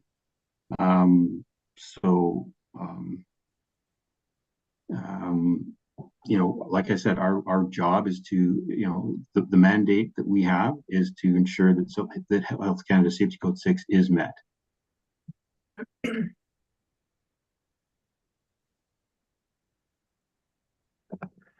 And I guess we can continue to go back and forth, and this will probably be the last time I provide my comments to you regarding this. But I also look at a similar bureaucracy institutions such as the Department of Fisheries and Oceans, and quite often the Department of Fisheries and Oceans has other federal agencies that collaborate with them. But at the end of the day, when DFO allocates a license, it's based upon this particular institution, and this federal branch, and their recommendations and how they fit into this. And like I said, there's a number of concerns that have been put forward to us from our constituents about public health and safety of the telecommunications tower. Now, you've deferred to Health Canada, saying it's Health Canada that puts forward its legislation and how you may or may not be able to operate with regards to your communications towers, where it's located, etc. You're the senior branch here. You've deferred to the Health Canada with regards to answering these questions because you cannot answer those questions. So when we go back to the language here that's been put forward to us, saying that all public consultation has been completed, and I don't believe that, in my opinion, I don't believe that all the public consultation process has occurred, because Health Canada hasn't come and given a presentation to the board or to the area constituents regarding how Code 6 operates, and then being able to answer questions from our constituents about Code 6. So I don't believe, in my opinion, that ISID has completed its consultation process if one of the agencies that operates under it hasn't completed its consultation process with our constituents and with the board. So those are just some of my comments. And I look forward to your answer with regards to that. Yeah, I mean, I appreciate your comments. You know, the policy that we have in place is something that we need to make sure is followed. They're in the policy that we are ensuring it follows. There is no requirement for Health Canada to provide a presentation. I mean, but like I said, this is an evolving topic, and if you have concerns around that and you would like to see the policy change, there are consultation mechanisms that we, like I said, we often reach out to municipalities, and if that's something you'd like to see change, then you know that I would encourage you to participate in the consultations. But I can't answer that, because, like I said, we ensure that the policy is being followed, and that's all I can say. I don't create policy in the regional operations. We ensure that it's being followed.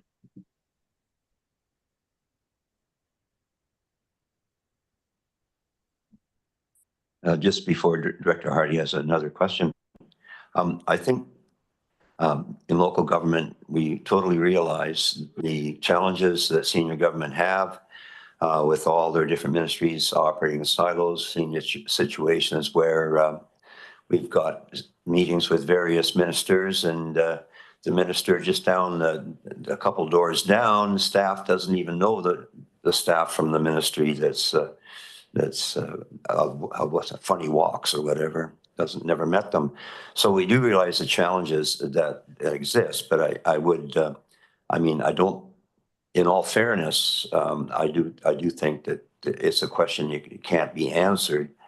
I think except maybe through the ballot box, we all know that at the end of the day, that the bureaucrats are supposed to dance to the tune of the political masters, supposed to. So I would say that, you know, maybe this is a catch-22 that there's no way out of. But I'll give us back to Director Hardy for one more question.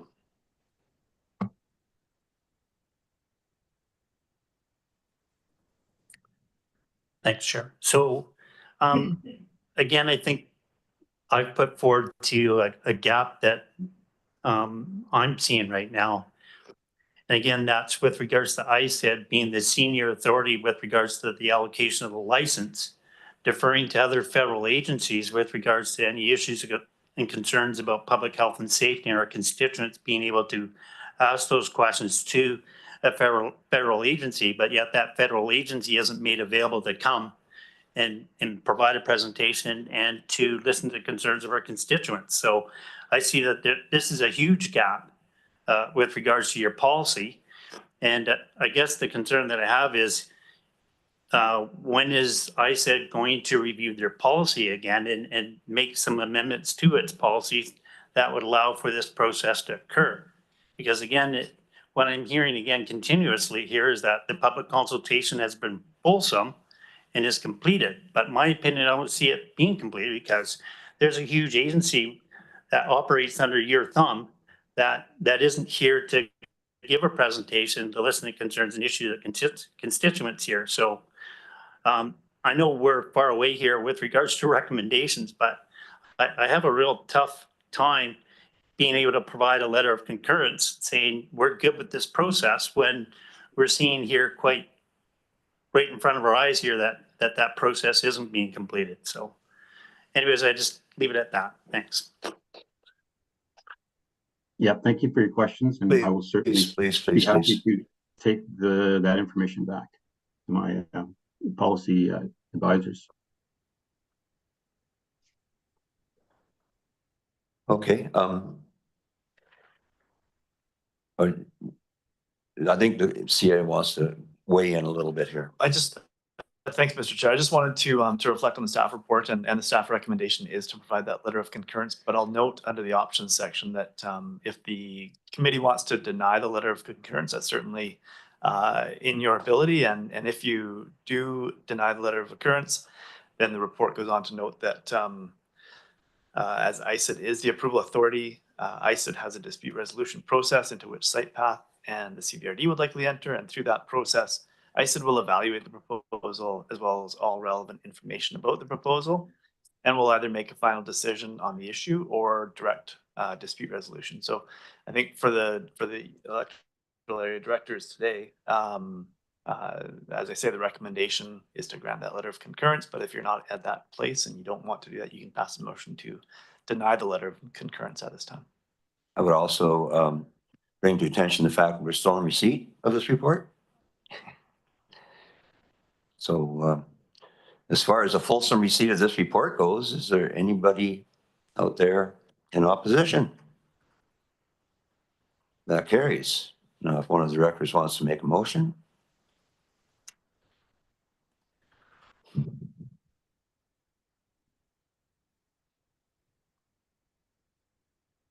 Director? On the recommendation? On the recommendation. Yeah, I'm not in favor of a letter of concurrence at this time. So I won't support the recommendation. Thanks. Could we craft something a little more than that?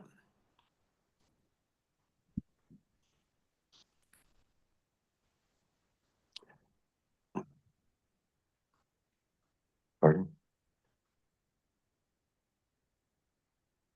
So the options on the report and maybe add two?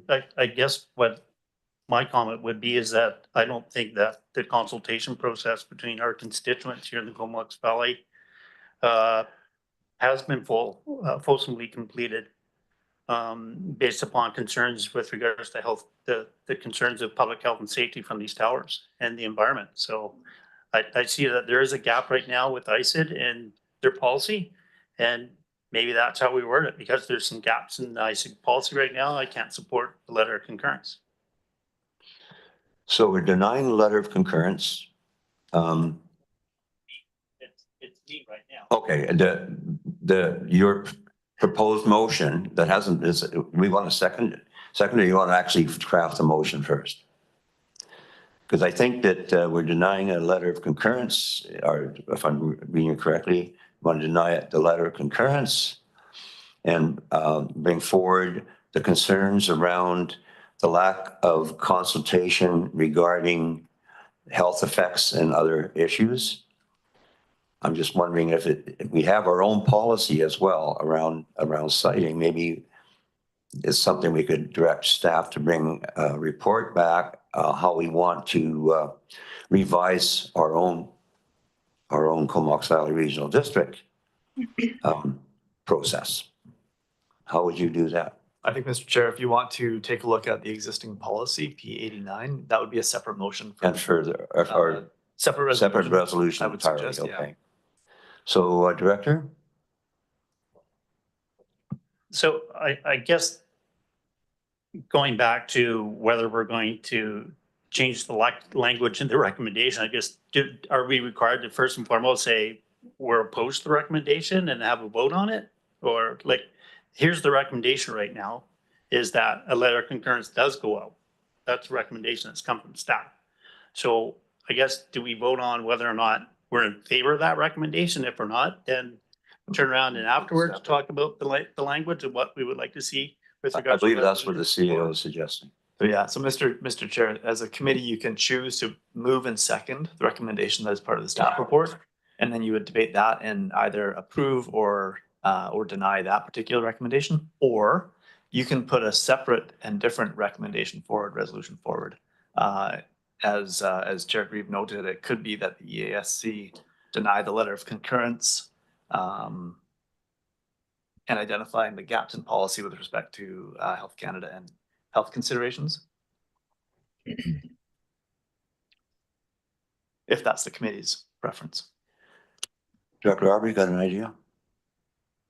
Yes, Chair, I know you're in the warm seat, but I'd like to put you in the hot seat because I want to show a little bit of difference for the fact that this is a proposal in Area C. So and also we just received a report from the chamber that talks about how in your area cellular coverage has been described as a need. So I would like to know what could potentially be your will in regards to this issue, and then that might aid Dr. Hardy and I to think about a resolution that would be appropriate. Well, my first blush on this was the fact that we did not have an opportunity to hear from the residents because the request for a delegation was in the queue, but we only allow 3 delegations a meeting. And so this would, my feeling was, yeah, maybe it's like a toothache, you're going to prolong the agony, but to bring it back with a delegation in January.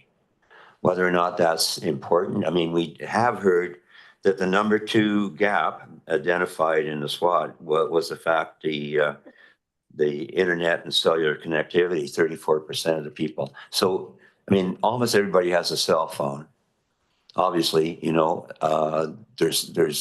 if there's ability to compromise, my personal feeling is that that in my view, the location could be almost anywhere other than where it is. It's right on the road, right beside recognized wetland habitat.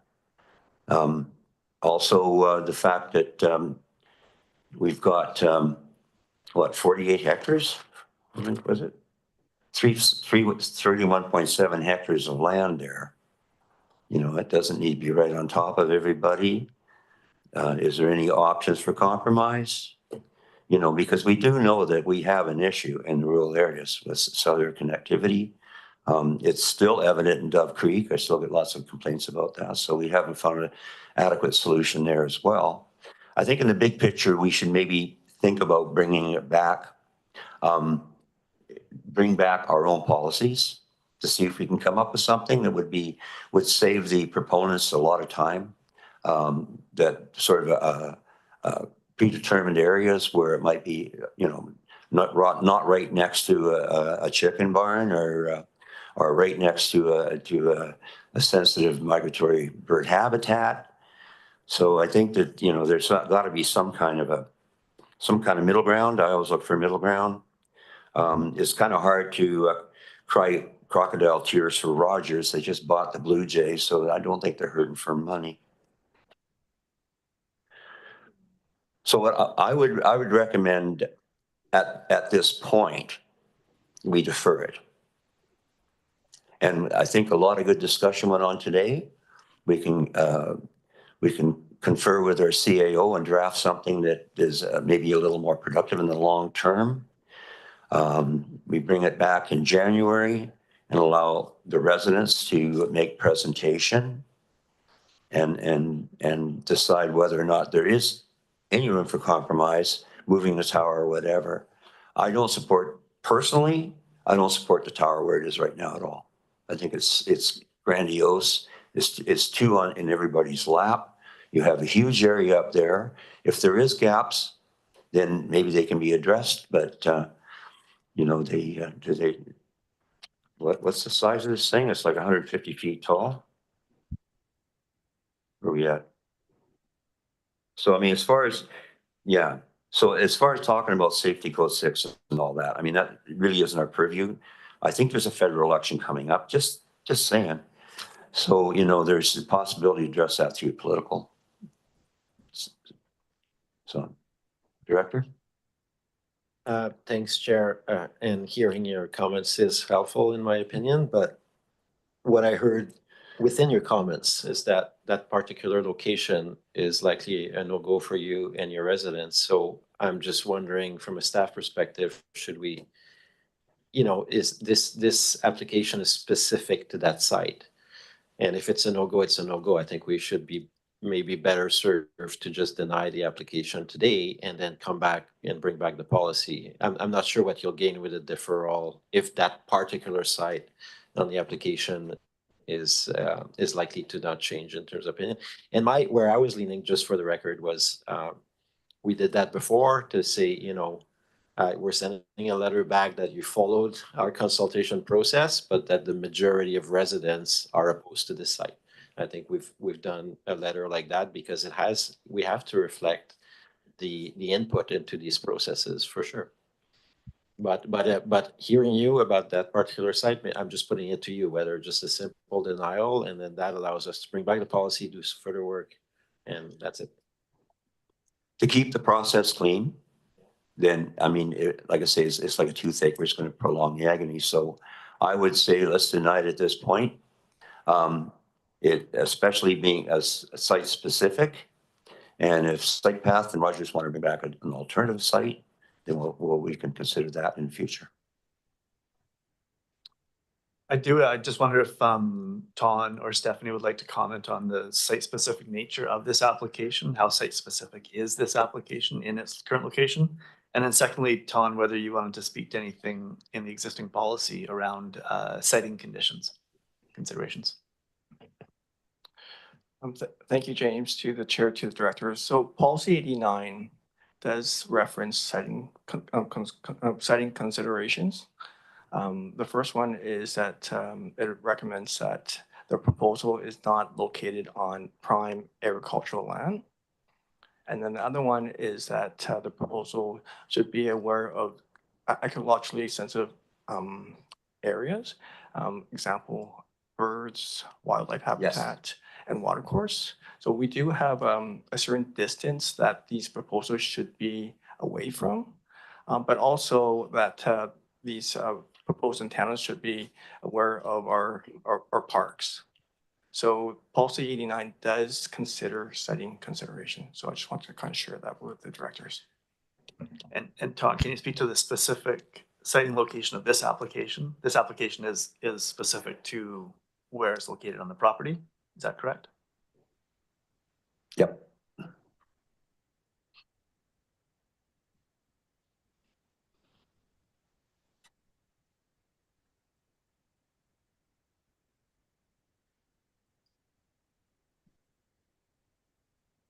Thanks.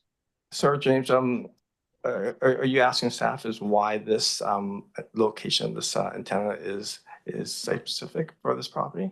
No, I think I heard a question from Director Arbor in terms of this application that's before the committee today has a particular location within the larger property.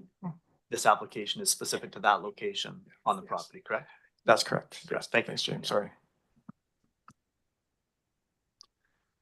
So as I say, I have a tough time crying crocodile tears for Rogers, and I take issue with the prime agricultural land component of this, of the soil types of this area.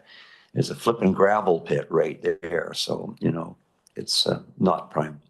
So, I mean, I would say our best bet is to deny it at this point. And as I say, that way we save staff and we save the proponent a lot of time and effort, and everybody can sleep tonight when they go home. Moved and seconded? Or do you want to add to? Nope, I'll second. Okay. No further discussion? Anybody opposed to denying? That carries unanimously. Thank you very much, everyone. I'm going to call a recess. Oh, Director Arbor has one more thing to say. I know we have a long day today, but hopefully we have the stamina, but I'd like to bring under new business, maybe looking at a quick discussion on our policy and maybe for the next few months to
In the interest of being timely, I now call this meeting back to order.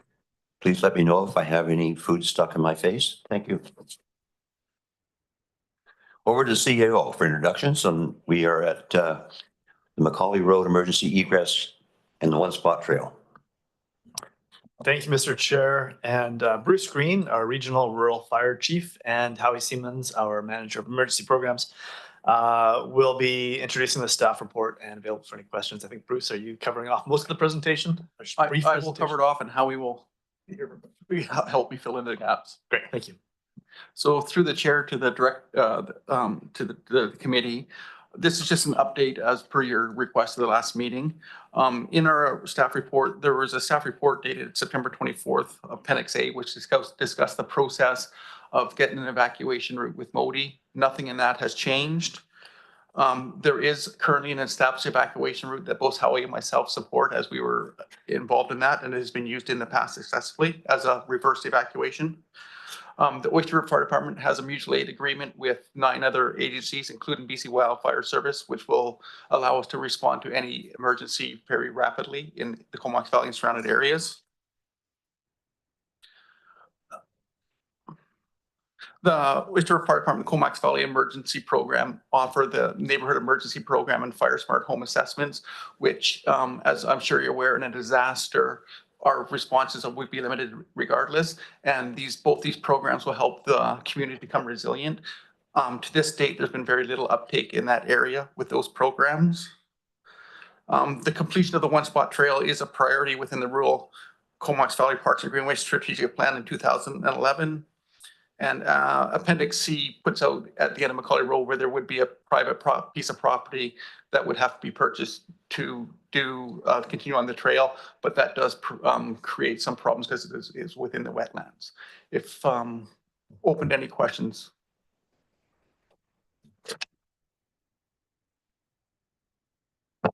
Any questions from the directors?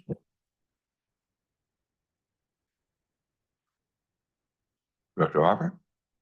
No, I guess there's just feedback. I think it's good that we persevere on this file. And I know the staff is encountering a couple of hurdles, but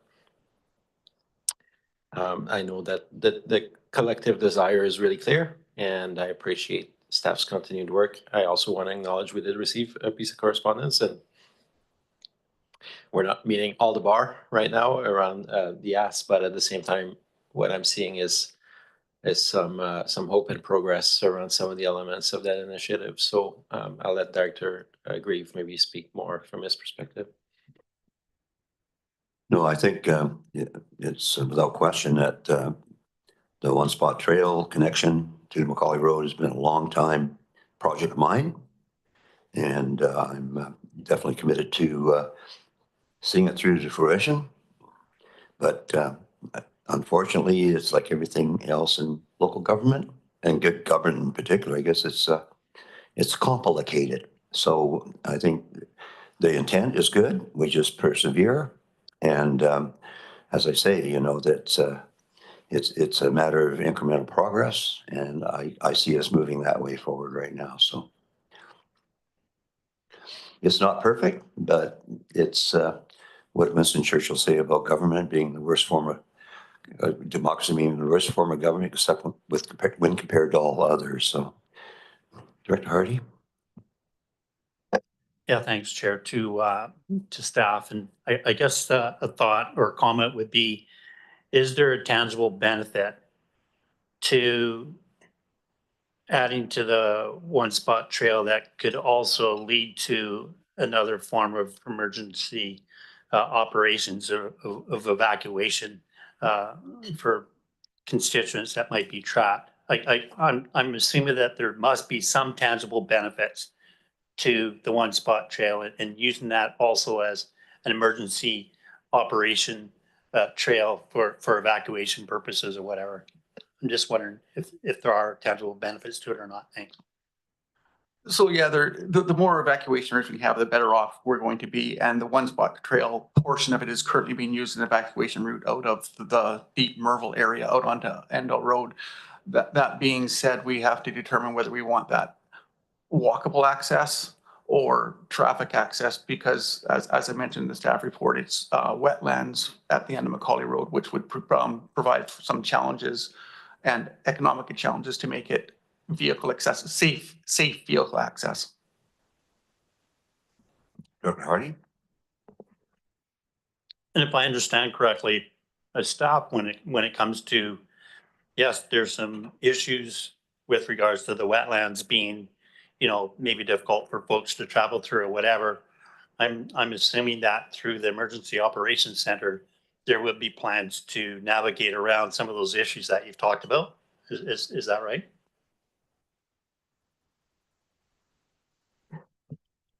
Yeah, through the chair director, we have some, as you see in the report, have done some advanced planning for evacuations in that area.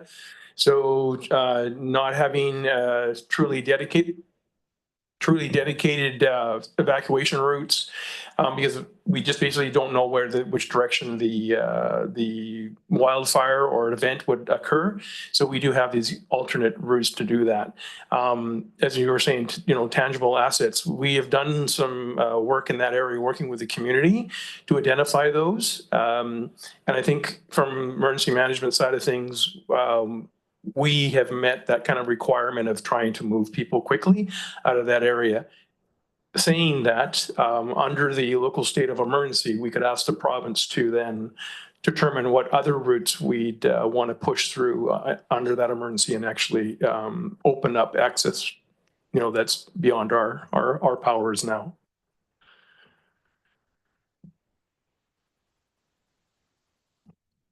Thank you very much. And yeah, I think it's, we look at the Spike Road access to End All as sort of a template of how it could work.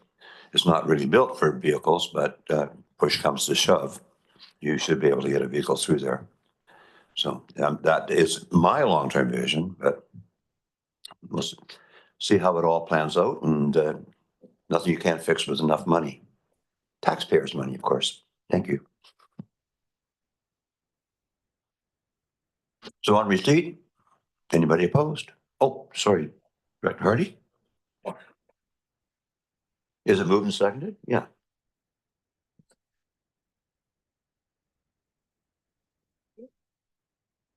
It's now moved and seconded. So on receipt, anybody opposed? That carries. Thank you very much. Electoral Area A, Development Various Permit, DV 3A245004, Spence Road. Moved and seconded. Over to CAO for introductions. Thank you, Mr. Chair. And Alberic Margin, our planner, Alberic will be presenting to us today on this development variance permit. Alberic, over to you. Welcome again, Albert. Thank you. Through the CAO to the chair and committee members, the property owners, Rainier Wiener and Vicky Wilson join us by Zoom, and their agent, Christy Shambrook, is in attendance. I ask Christy to join us at the table.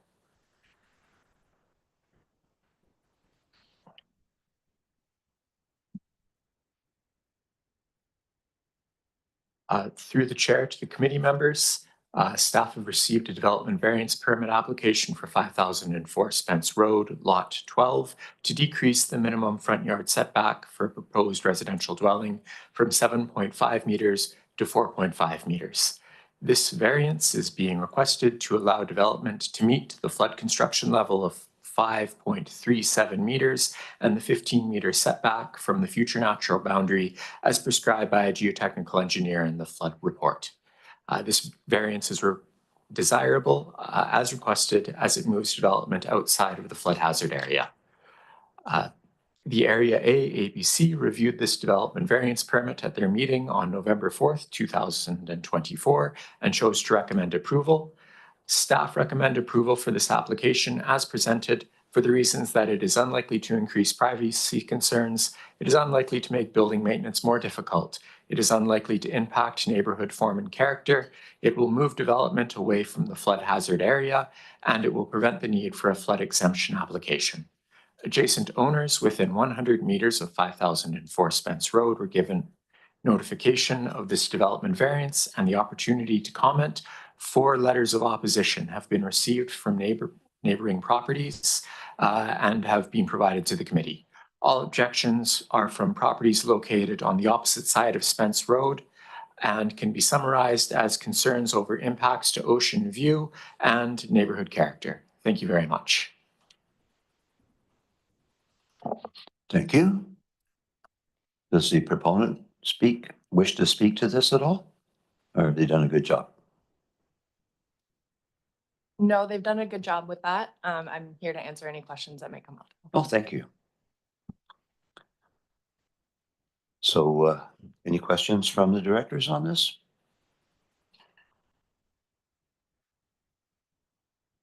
I believe we have it. Director Arbor has a question? Yeah, thanks. I'm shifting gears a little bit here. Just a sec.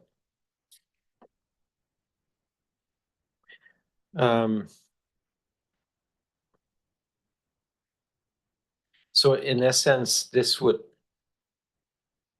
bring the building closer to the road? Is that the essence of it? Or it's further down?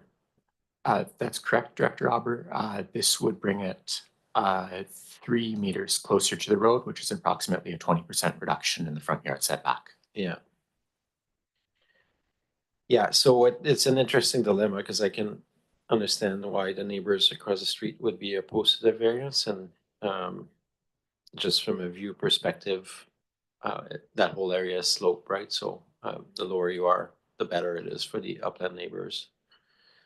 At the same time, we have our floodplain map that shows that with Ocean Rise, we're trying to discourage residences from being built that much closer to the ocean. So for all the property owners in Area A, from Royston all the way down to Fanny Bay and on Hornby and Denman, that means that, we're encouraging people to get closer to the road on that side. And for this one, I guess the main driver for the owner is you have a design which is attached here, and was that design produced with that variance in mind, or did you just find through the coastal mapping that it was preferable after the design to move it closer to the road? So in tandem with the regional district, we were in touch with them quite before we started design on this property. And we were trying to find the best way forward for everybody to get through all of the processes for our customers in a timely fashion, but to also meet the requirements of the CBRD and what their requirements are with the floodplain level. When we started this about a year ago, it was a newer FCL came into place. And so we were trying to work through that all together, kind of design the house in accordance with the setback and also get everything in that the customers want in their residence. We did not build this huge monstrosity of a house, or will not be. It meets all of the zoning requirements, and we are just moving it back to help that flood construction level to avoid that.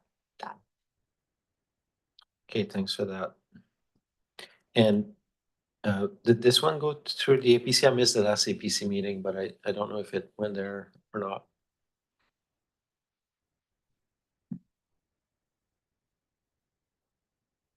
To the chair, to the directors, yes, this application did go to the APC.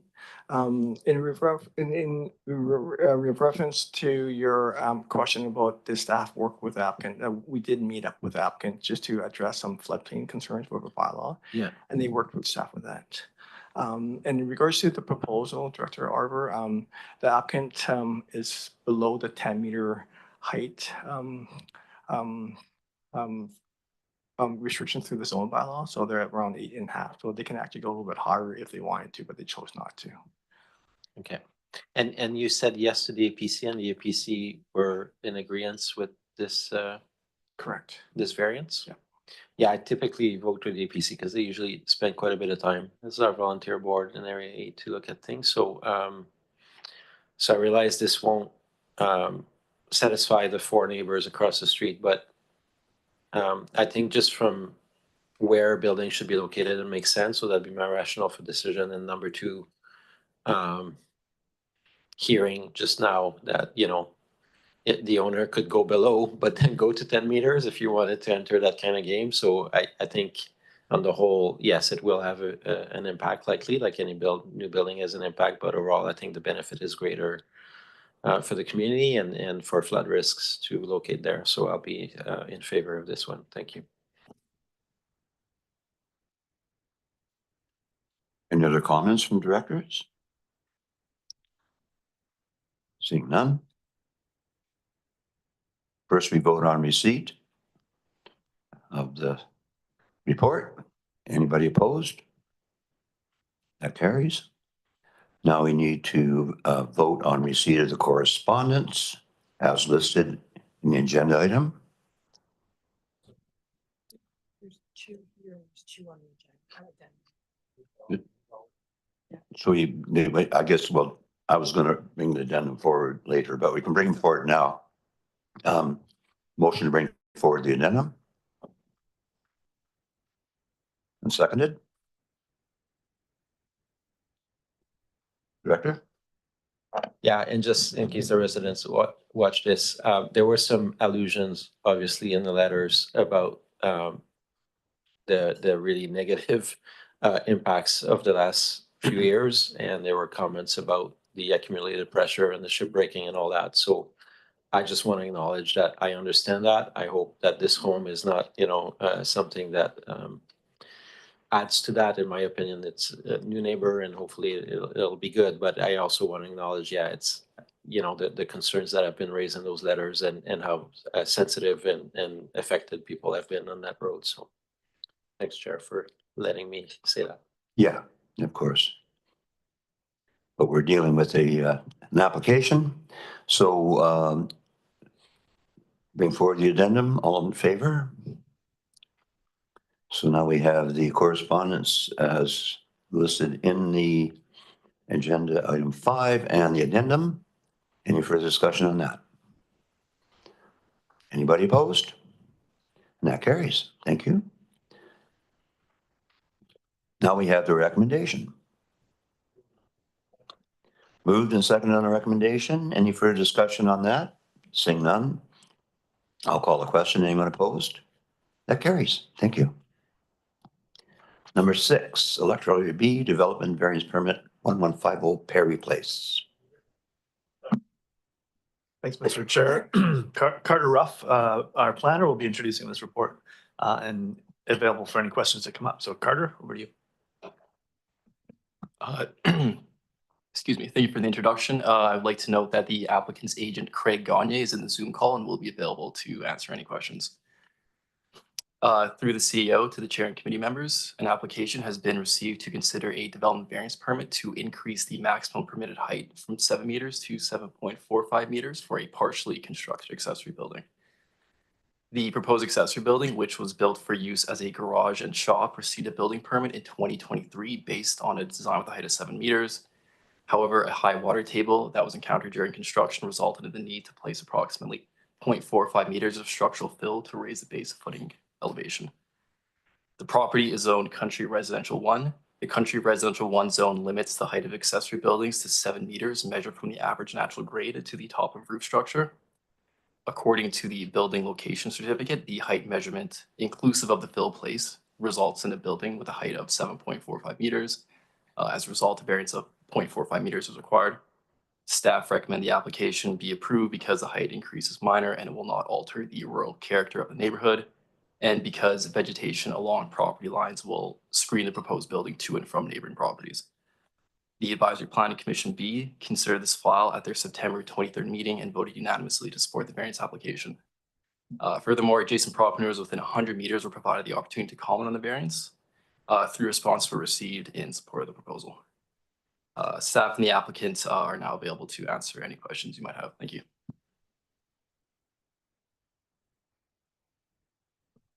Thank you very much for that very professional presentation and report. Any questions from directors on this one? Seems to be all thumbs up all around. So we will receive the report. Anybody opposed? That carries. And also a motion to bring forward the correspondence, including the addendum.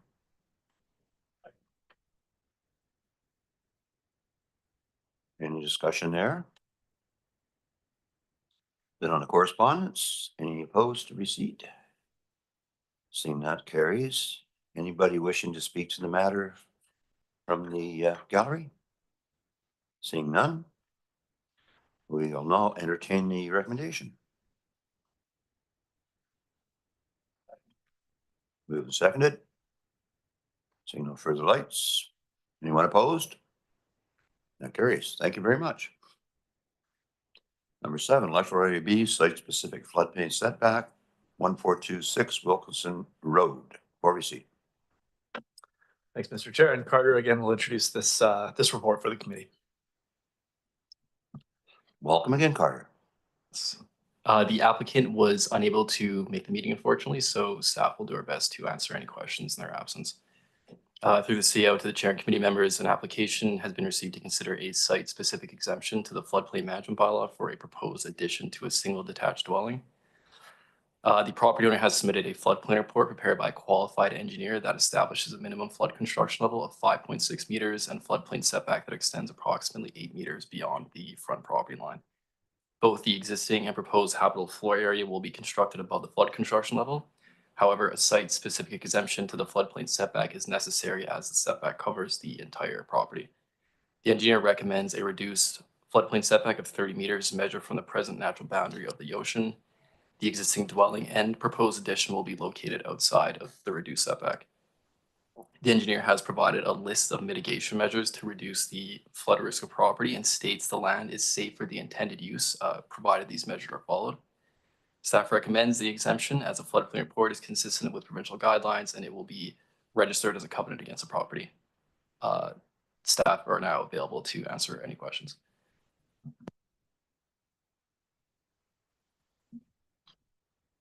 Any questions from the directors on Wilkinson Road?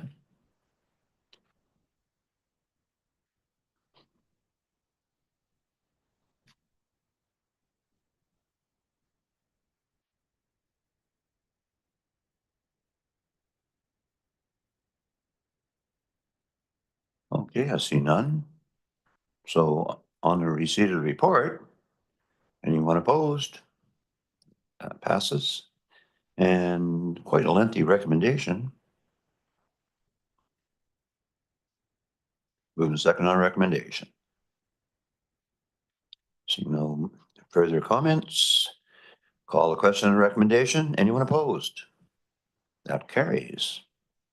Number 8, electoral area site-specific floodplain setback, 5668 Island Highway South. Moved and seconded. And Thanks, Mr. Chair. And Stephanie Pollock is returning to present the staff report on this floodplain setback application. long time no see. Thank you. I'll first just invite the applicants to the table. We have Gail Hansen here, I believe, will be joining us shortly. Thanks, Gail. Through the CAO to the chair and directors, an application has been received for a site-specific exemption to the floodplain management bylaw for the property at 5668 Island Highway South. Proposed is an addition to the existing single detached dwelling.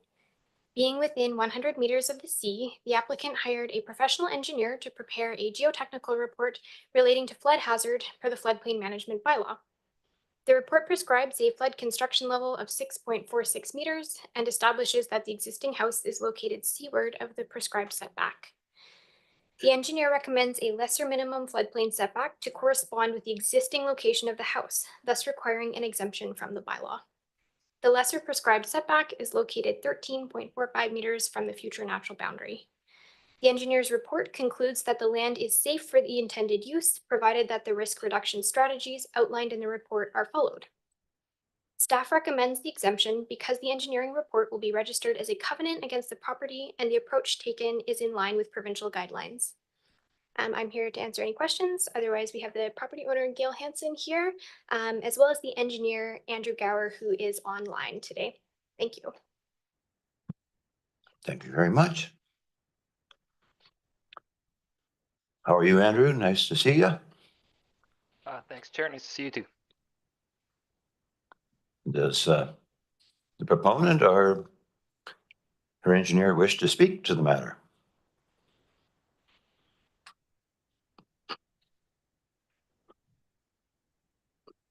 everybody's happy with the presentation as it is. And we have a question from Director Harper.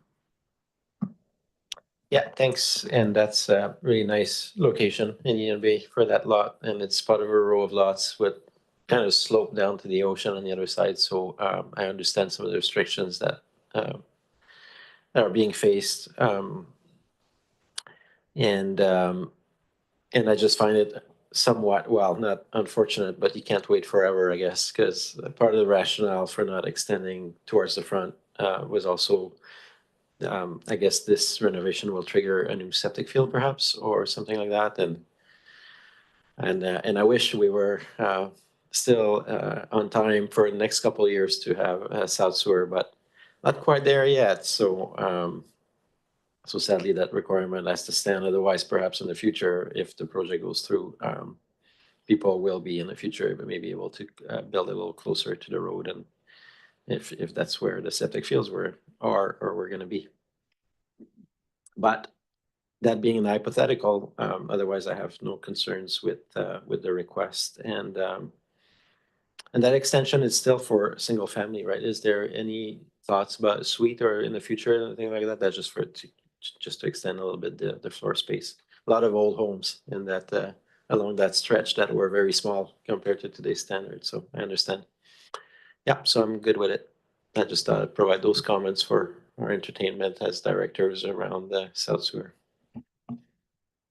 You're picking up bad habits, Director. Director Hardy? Yeah, my only comment was that it references Area B, Electoral Area B. Did you take me over? Did you extend your boundary? Yeah, sorry, I just brought to your attention that we extend the Area B boundary. Oh, That's the second time this meeting where they get the areas It's wrong. part of our public consultation. It was fulsome. We need a big map up there. You just press in the address and it comes up A, B, or C, or none of the above. Okay, so looks like we're at the point of receipt. Anyone opposed to receipt? Seeing none, that passes, and the recommendation attached. Move to second the recommendation. Any further discussion? Seeing none. Anyone opposed to recommendation? No, then it absolutely carries. Thank you so much. Thank you, directors. And then we go to number 9, Electoral C zoning amendment RZ. Beg your pardon? We're on 9? Yep. Moving on receipt, it's a report dated December 5th regarding comments received from First Nations and external agencies and a recommendation for the first 3 readings and adoption of a zoning bylaw amendment. That's in receipt, and over to CAO for introductions. Thank you. Jody McLean, Senior Planner, will be introducing this staff report on the rezoning application. Jody, over to you.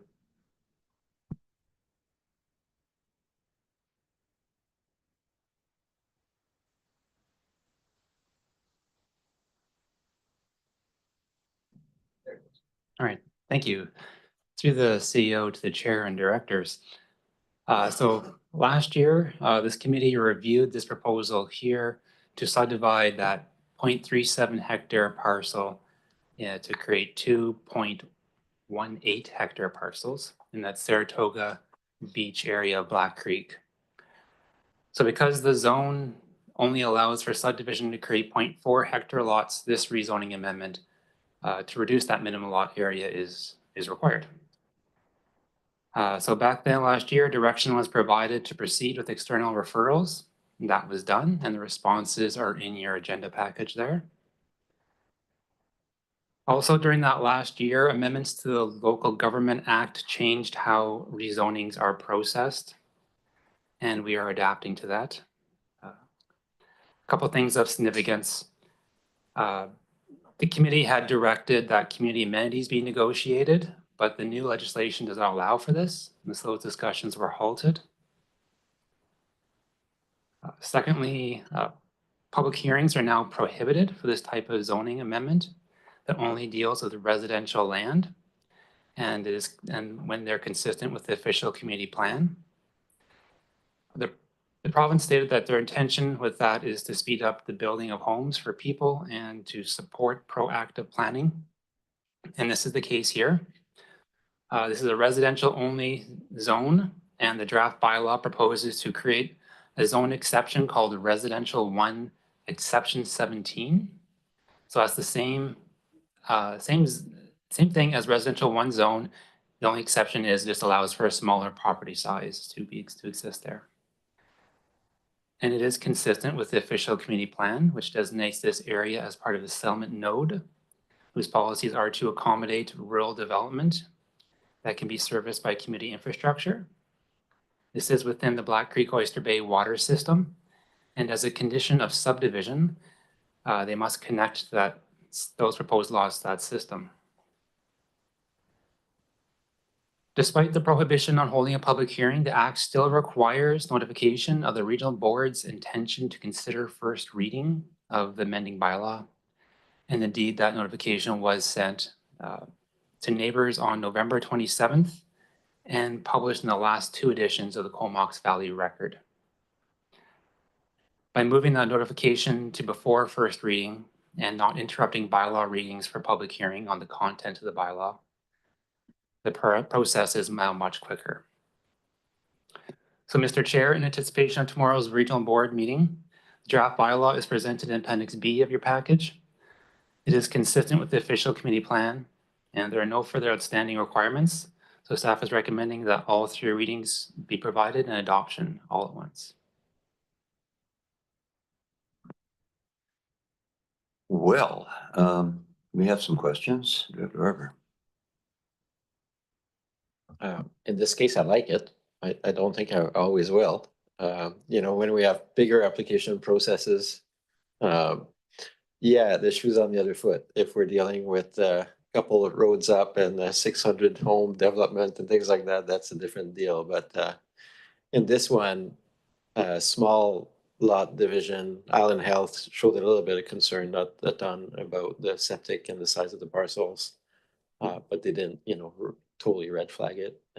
And to me, I've said that before in the area before, in previous meetings, you know, it's close to the school. That's where you probably want to add a bit of density in a place like Saratoga. So I think it's good. I'm good with it.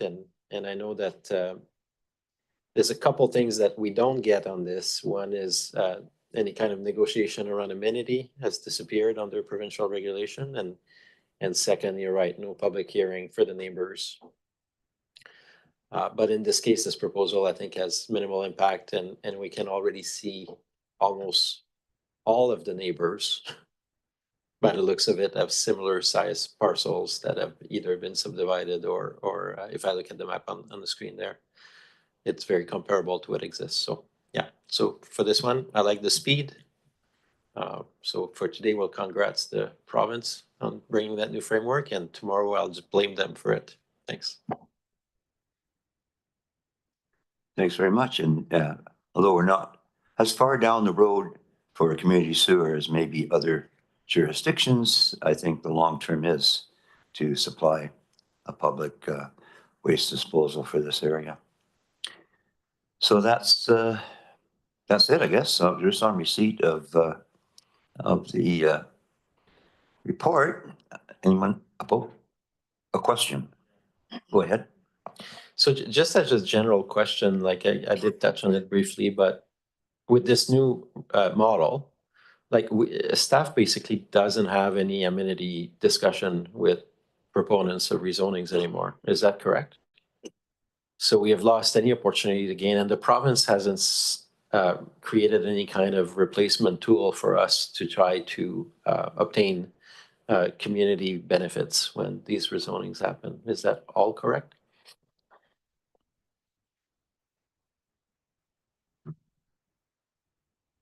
Yeah, so now with the individual application by application basis, we can only consider what's proposed in that application. We can't negotiate anything further beyond that. There is a new tool, I forget the exact name of it, community amenity cost charge. Yeah, so we have to identify, local government has to identify what the amenity they're looking for in that area is, and apply it through development cost charges type framework. Okay. So that could be useful in the future. Maybe we can talk about that in strategic planning in June or something like that. That'd be good. It needs a Thank you. significant. That's outside the scope of this application. I was just curious. Thank you. Thank you very much. So we're on receipt. All in favor?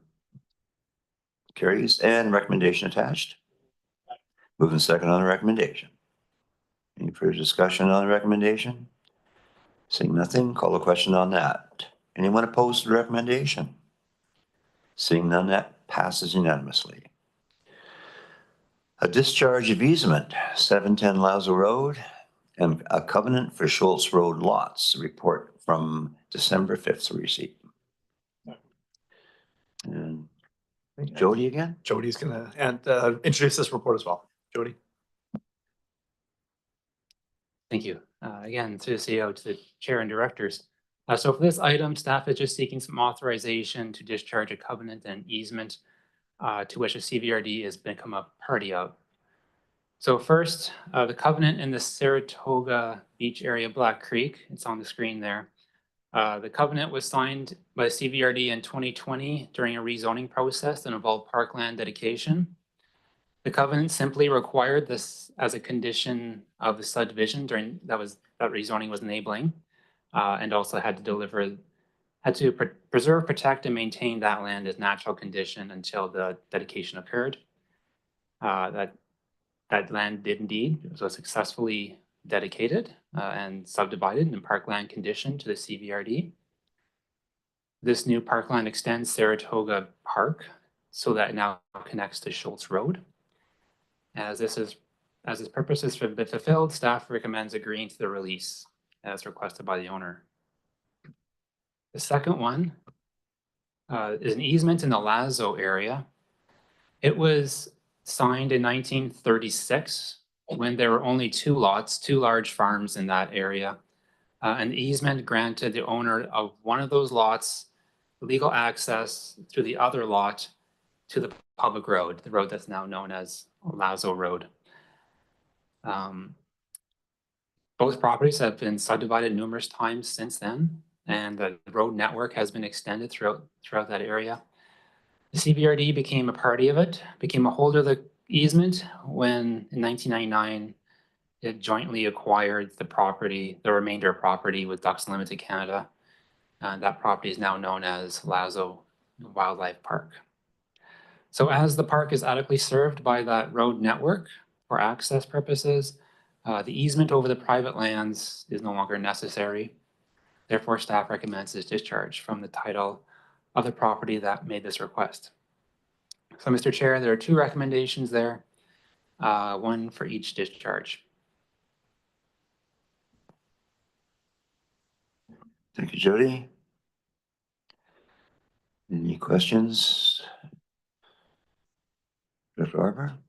Yeah, I guess this item just exemplifying my point from earlier. I think the Schultz Road, we got the parksland dedication as part of an amenity contribution for zoning, which now will be harder to obtain those kinds of community benefits in the future.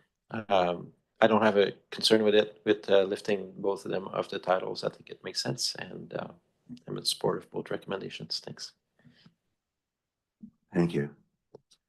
And I myself am loath to give up any public land anywhere, anytime, because the future depends on it. Acquiring that land in future is always difficult.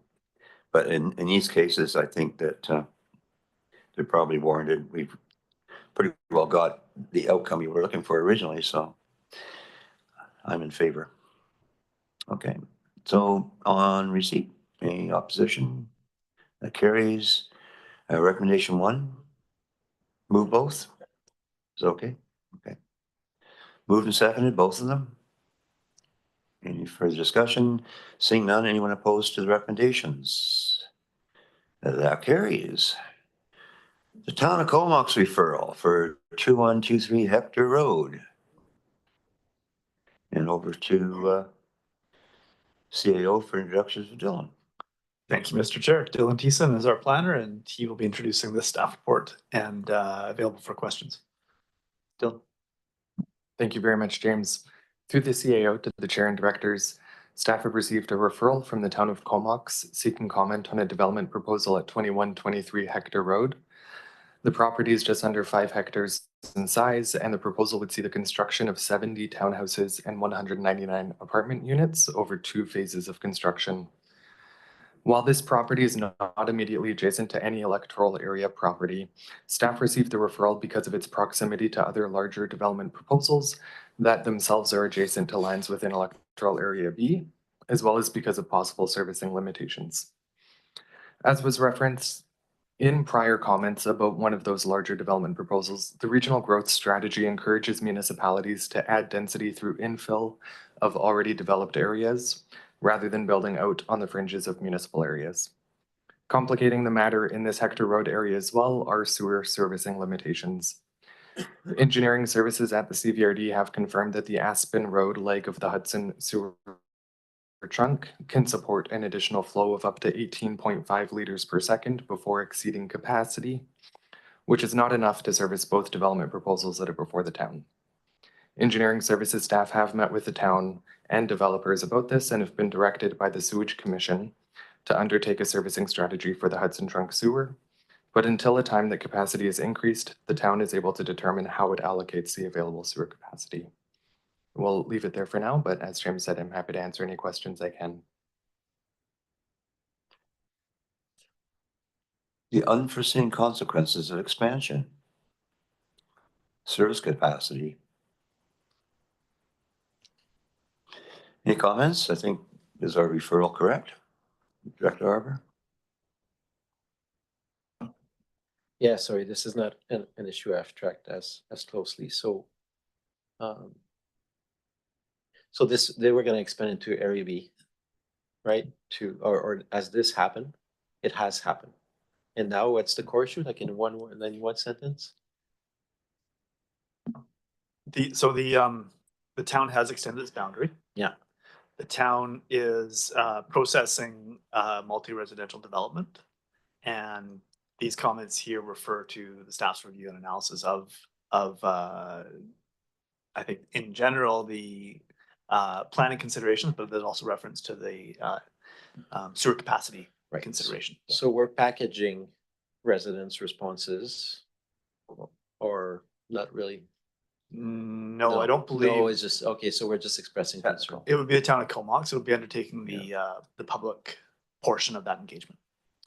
Yeah, the town of Comox is interesting these days. I don't know if anyone's noticed, but you know, this week they're hesitant around participating in a housing function moving forward. So that kind of crashed at their meeting, and or it's going to come back in January. And in regards to these boundary expansions, we had been told by one of their directors that this term, at the start of this term, that the town of Comox would try to take a more deliberate, comprehensive approach to boundary extension. And instead, the first thing we saw is a piecemeal, kind of opportunistic boundary intrusion into Area B. So, yeah, it'd be nice to have, as you say, better collaborative framework, and especially around servicing, so that it can be benefit to nearby residences, or at least some conversations, rather than it landing on our, you know, on the speedway, so to speak, of extensions. So again, I'm not as informed as of all the intricacies of this actual file, but I'm not surprised to see that some problems have emerged in this.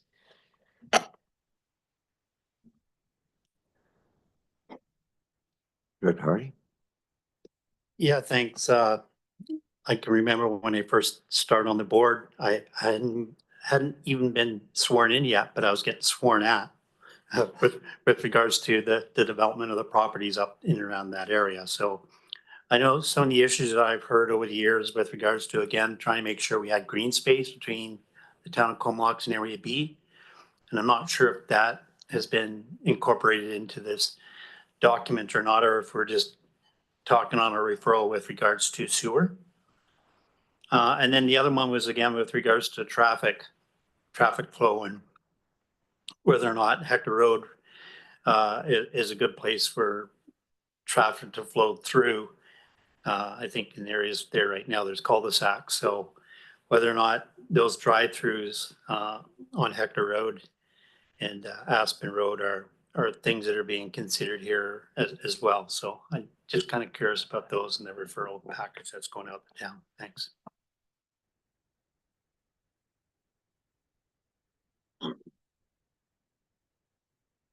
Thank you for that. Through the CAO to the chair and directors, staff did notice that there was that the town of Comox requested a traffic impact assessment. But given the fact that this property is not directly adjacent to any property within electoral area B, we provided a more limited focus on our comments relating to general development patterns that the regional growth strategy supports. Again, trying to encourage infill rather than greenfill on the fringes of the municipal areas, as well as the servicing limitations that came to light. But as far as we know, the town has requested that information. So I'm not sure, Chair, if it's an action item or not, but again, just putting forward those points again, two very important issues and items that I've heard from our constituents in Area B regarding the town of Comox and expansion of its boundaries is making sure we have green space sufficient enough between Area B and the town of Comox, because there is still a lot of wildlife that kind of meanders in around that area. And if there's a decomposition of green space there because of buildings going up, you know, we're going to run into issues, I would think, down the road with regards to, oh my gosh, there's a bear in my garbage can, or there's a cougar that's running around the neighborhood, and then unfortunately the animal gets destroyed or whatever because we didn't think enough to ensure that there was green space between those areas. And then with regards to, again, traffic, I know our constituents have put forward a number of concerns with regards to flow through traffic getting out onto Indians Way. And we just want to make sure at the end of the day, you know, there's safe parameters there for our constituents with regards to that flow through traffic. Thanks.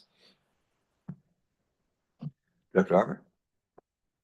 Yeah, thanks. Since Dr. Hardy opened up the topic, it triggered something pretty recent for me where the new MLA for Courtney Comox actually was commenting on, and that was really great that he came to our session, by the way, and talked to us about our different plans. So, but he was commenting about Indians Way in particular and the potholes and the ministry, and that was a great example of, you know, Crown Isle.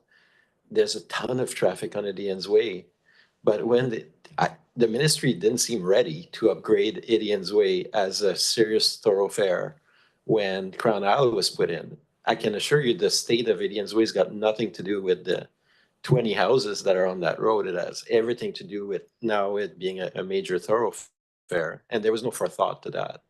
So again, with Electoral Road, I'm glad that Dr. Hardy's on top of it, and I try to stay on top of stuff like that might happen in area as well. But yeah, our referral, yeah, I think it's good we're sending it back, but in the meantime, this will just be considered by the town of Comox and at their discretion, right? So it's just us vocalizing our sentiment. Oh, there they go again. We're going to call Area B the Swiss cheese district. If you look at the RGS, it says quite clearly, of course, that services will be provided to the electoral areas through annexation into the municipality. So that wasn't the original intent, but that's the way the RGS came out.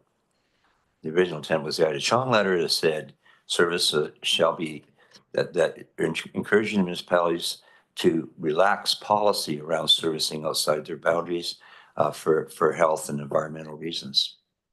Yes.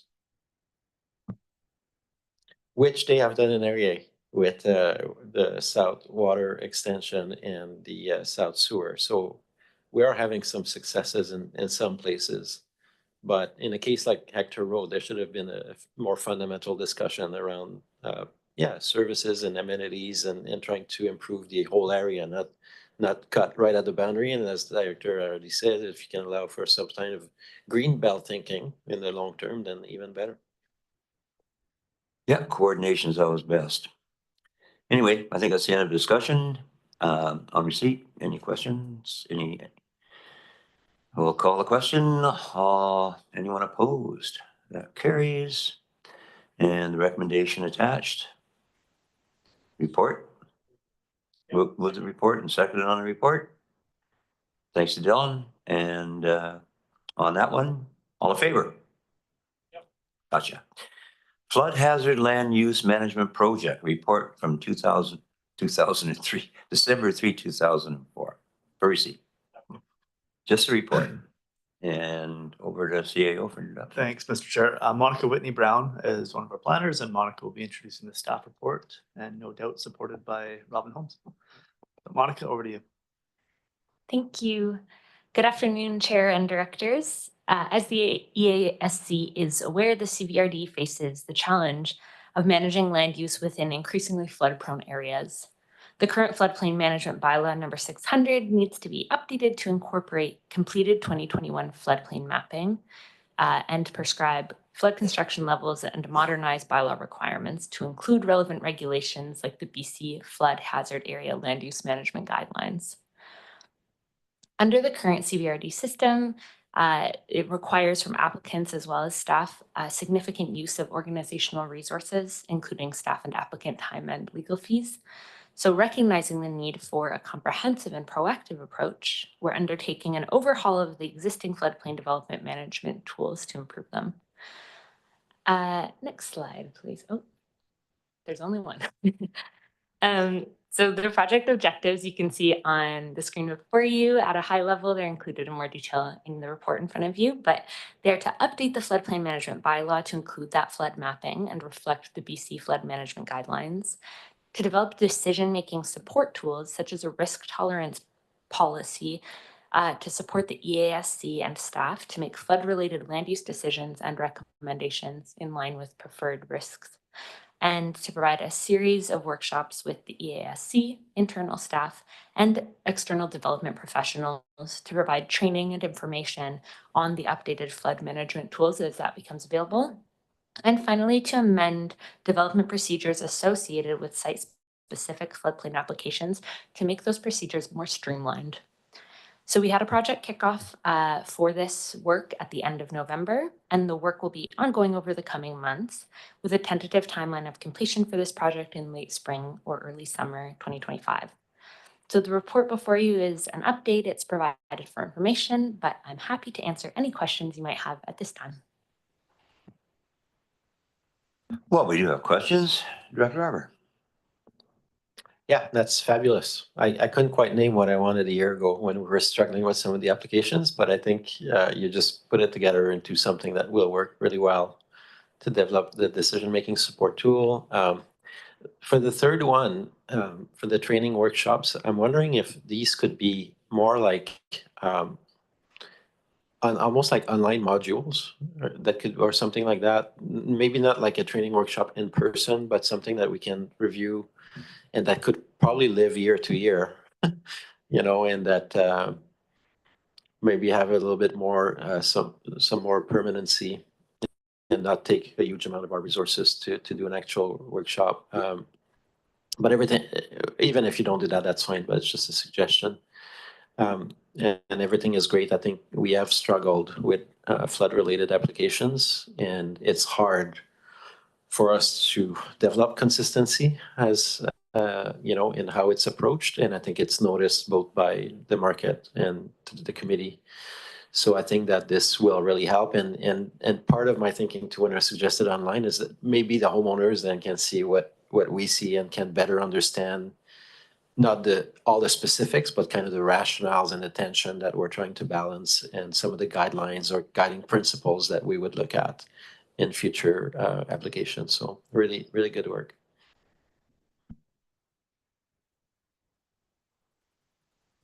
If I can, certainly. Excuse me if I can, Mr. Chair. So Director Robert, I think you're making reference to workshops or modules that are repeatable. So if a person cannot attend or if a new person comes on the scene, that material is there and available, and it's a great suggestion. I think we can incorporate that kind of an approach to make sure that this information is available as needed when needed.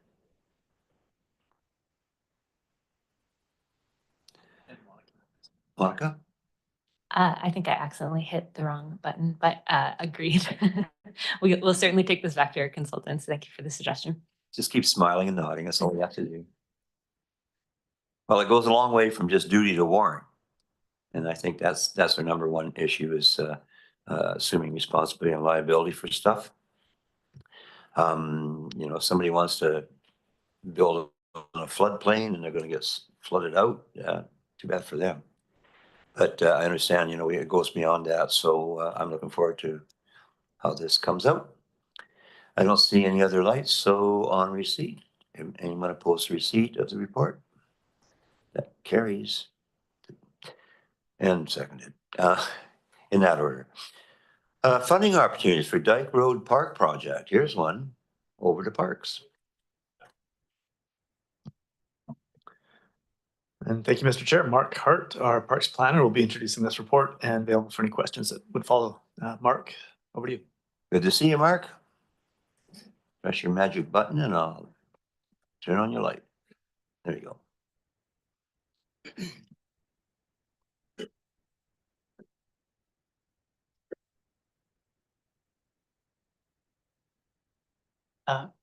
Through the chair, the CAO, and the committee, good afternoon. Staff come today to seek approval to allow the CVRD to enter into a service contract with the Nature Trust of British Columbia to support work for the Dyke Road Park Revitalization Project. Pardon me. The Nature Trust of BC approached staff earlier in the fall with a contract that would help fund some of the work in phase one of that project. The contract would contribute meaningfully to the project without changing it significantly its scope of work. The project currently has about $1.5 million in approved budget. Around 1.3 of those have been secured. So this $50,000 contract would go some way towards closing that gap and help us continue on with the project. Just for a little reminder, the project is phased. We are currently working in phase one of the project, which focuses on the foreshore and in the estuary. That work is progressing nicely. We're waiting on a final permit from the province, but anticipate that phase one should be completed early in the new year, possibly January or February. Work on phase two has begun. We're seeking a detailed design for the upland portion of the project, so the parking lot, the viewing platform, so on and so forth. With that design, we'll have a better idea of the finances and the details of the project going forward, and hope that we can continue with that work into the new year. The contract does have a few terms associated with it. Its funds are $50,000, as I noted, and they must be spent by March 15th of 2025, and all reporting must be completed by March 31st of 2025. I note that it's not finalized or even firm, but there's a distinct possibility that a second tranche of money could come through a second contract for the 2025-2026 year to further support the project. Thank you. We are very grateful for all grants opportunities. Director Harper.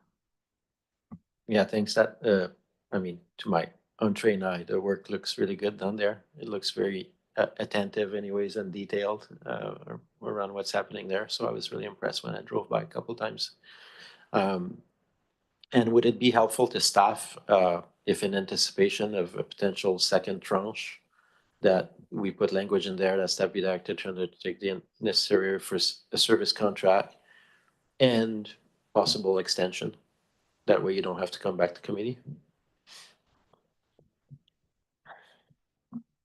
That would be appreciated, certainly. I'd want to still be able to come to committee if there's some conditions in that contract that we don't cover off in this regard. So I think if the committee's interested and willing and a second set of funding is consistent with what we see in front of us, and the committee's supported that already, then that would be appreciated. Saves a step. Yeah, I'll be willing to put that in the recommendation.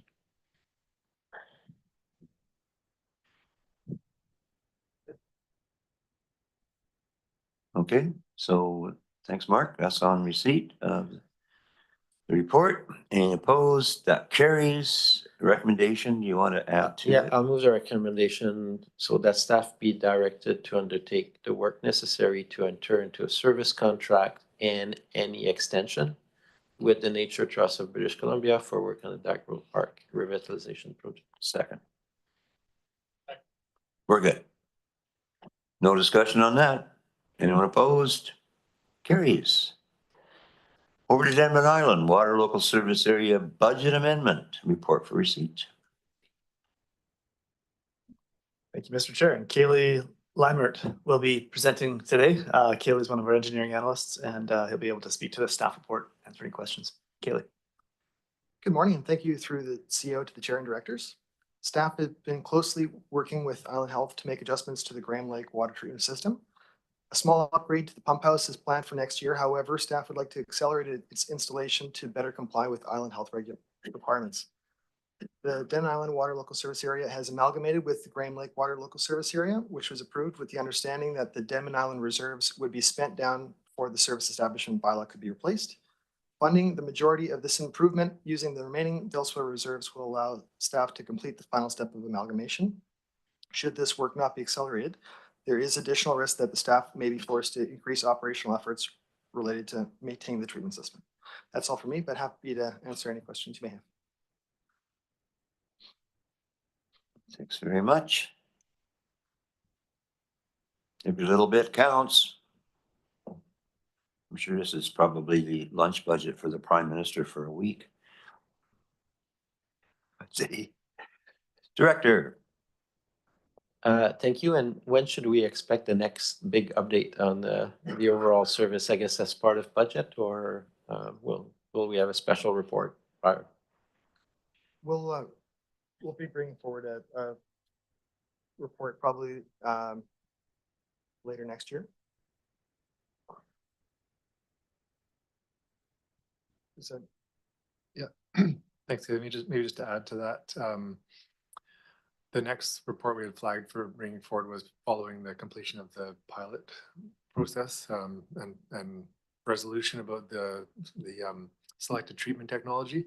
So that pilot has been a little bit delayed in getting going, but Kaylee's been working with the operators, and it's pretty much there now. So we're hopeful that by late spring we will have had a full range of operating conditions that to put that pilot through and be in a position to bring forward a recommended path forward. So yeah, thinking kind of early to late spring would be that next update.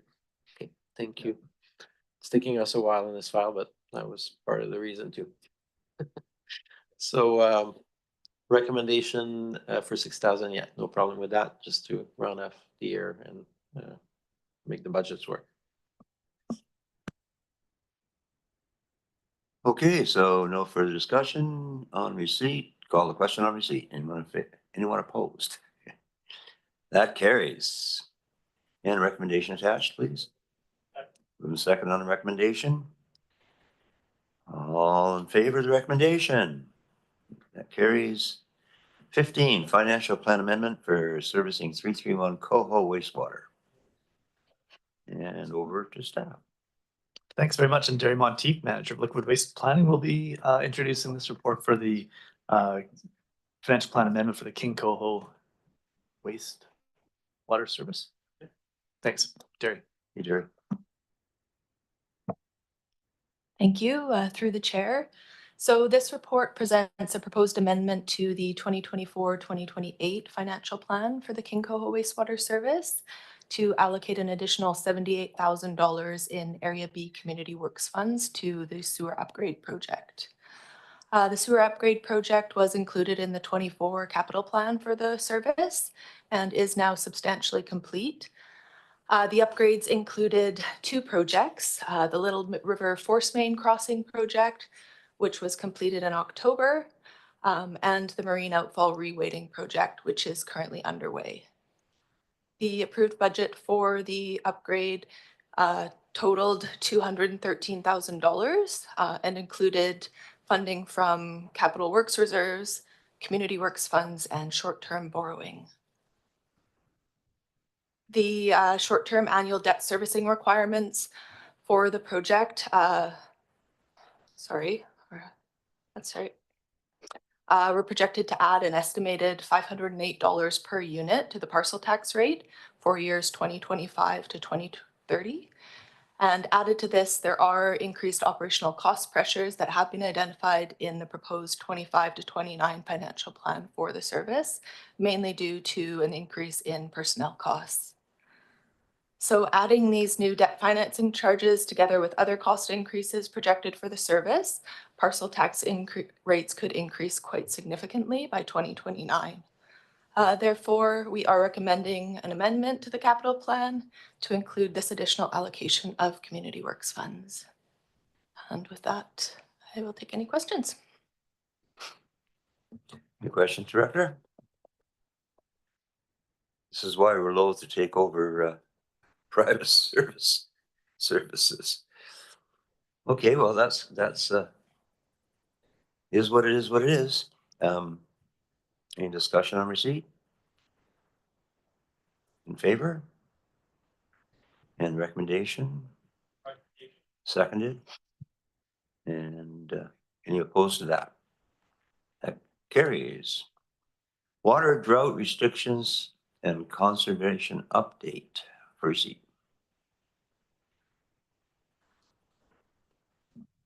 I'll move it. Sorry, move. Second. Thanks, Mr. Chair. Chris LaRose will be introducing this this brief update on the water drought restrictions and conservation for the past several months. Chris. Thanks. There we go. Thanks, James. Through the chair. Good afternoon, everyone. This is the second annual end of watering season kind of drought closeout report. Last year, as we all know, summer 23 was particularly dry and triggered a strong drought response provincially and locally. So we reported out at the end of that year, and one of the recommendations moving forward was that we would provide a dashboard, which we did every month from May to October this year, just summarizing where each of the water services was at in terms of supply and restrictions, and then committing to do an annual closeout. So here we are at the end of 24. So this report summarizes a much gentler summer or drought conditions in 24 compared to 23. We did not exceed stage 2 water restrictions anywhere. And for the most part, it was just scheduled increases to stage 1 on May 1st and stage 2 on July 1st. Just briefly going through the service areas. So in the Comox Valley Water System, which provides water to the Comox Valley Water Local Service Area, we did not go below 11.3 cubic meters down the Puntledge River. Therefore, we stayed at stage 2. Didn't go above stage 2. In Royston, we received water from Cumberland, and their system remained on stage 1 throughout the whole summer. Union Bay has their own water supply drawn out of Langley Lake, and it's relating to current bylaw has restrictions being triggered by water levels in the lake. So this system did end up going to a stage 2, which has rarely occurred in the past, given that it requires a pretty significant drop in the lake level. So we didn't actually achieve that drop. What was driving it in this system was just excessive demand consumption, which we fairly promptly took a bite out of with some significant leak investigation and repair. So for this system, the Water Master Plan concluded we have a very high amount of water wastage, around 41% unaccounted for. And that really reared its head this summer. So we were able to take a bite out of that with some leak repairs. And then finally, Graham Lake does not have a water conservation bylaw, so no stage restrictions there. But like similar to the other systems, we did not observe any significant drought impacts. We started the spring off in a bit of a concerning situation with no snowpack to speak of, but fortunately we had some rainfall throughout the summer that helped to keep drought conditions down. So that's it for this year. Happy to answer any questions.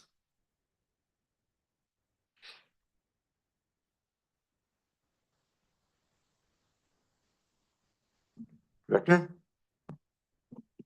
Yeah, thanks. That's very good. I'm just gonna get to one line in the report that's really peripheral to it all, but I've really struggled because for the last 4 or 5 years, we've talked about starting maybe a watershed service. And I know on Hornby, especially with the water stewardship, a lot of people are hoping for assistance with, cisterns and stuff like that.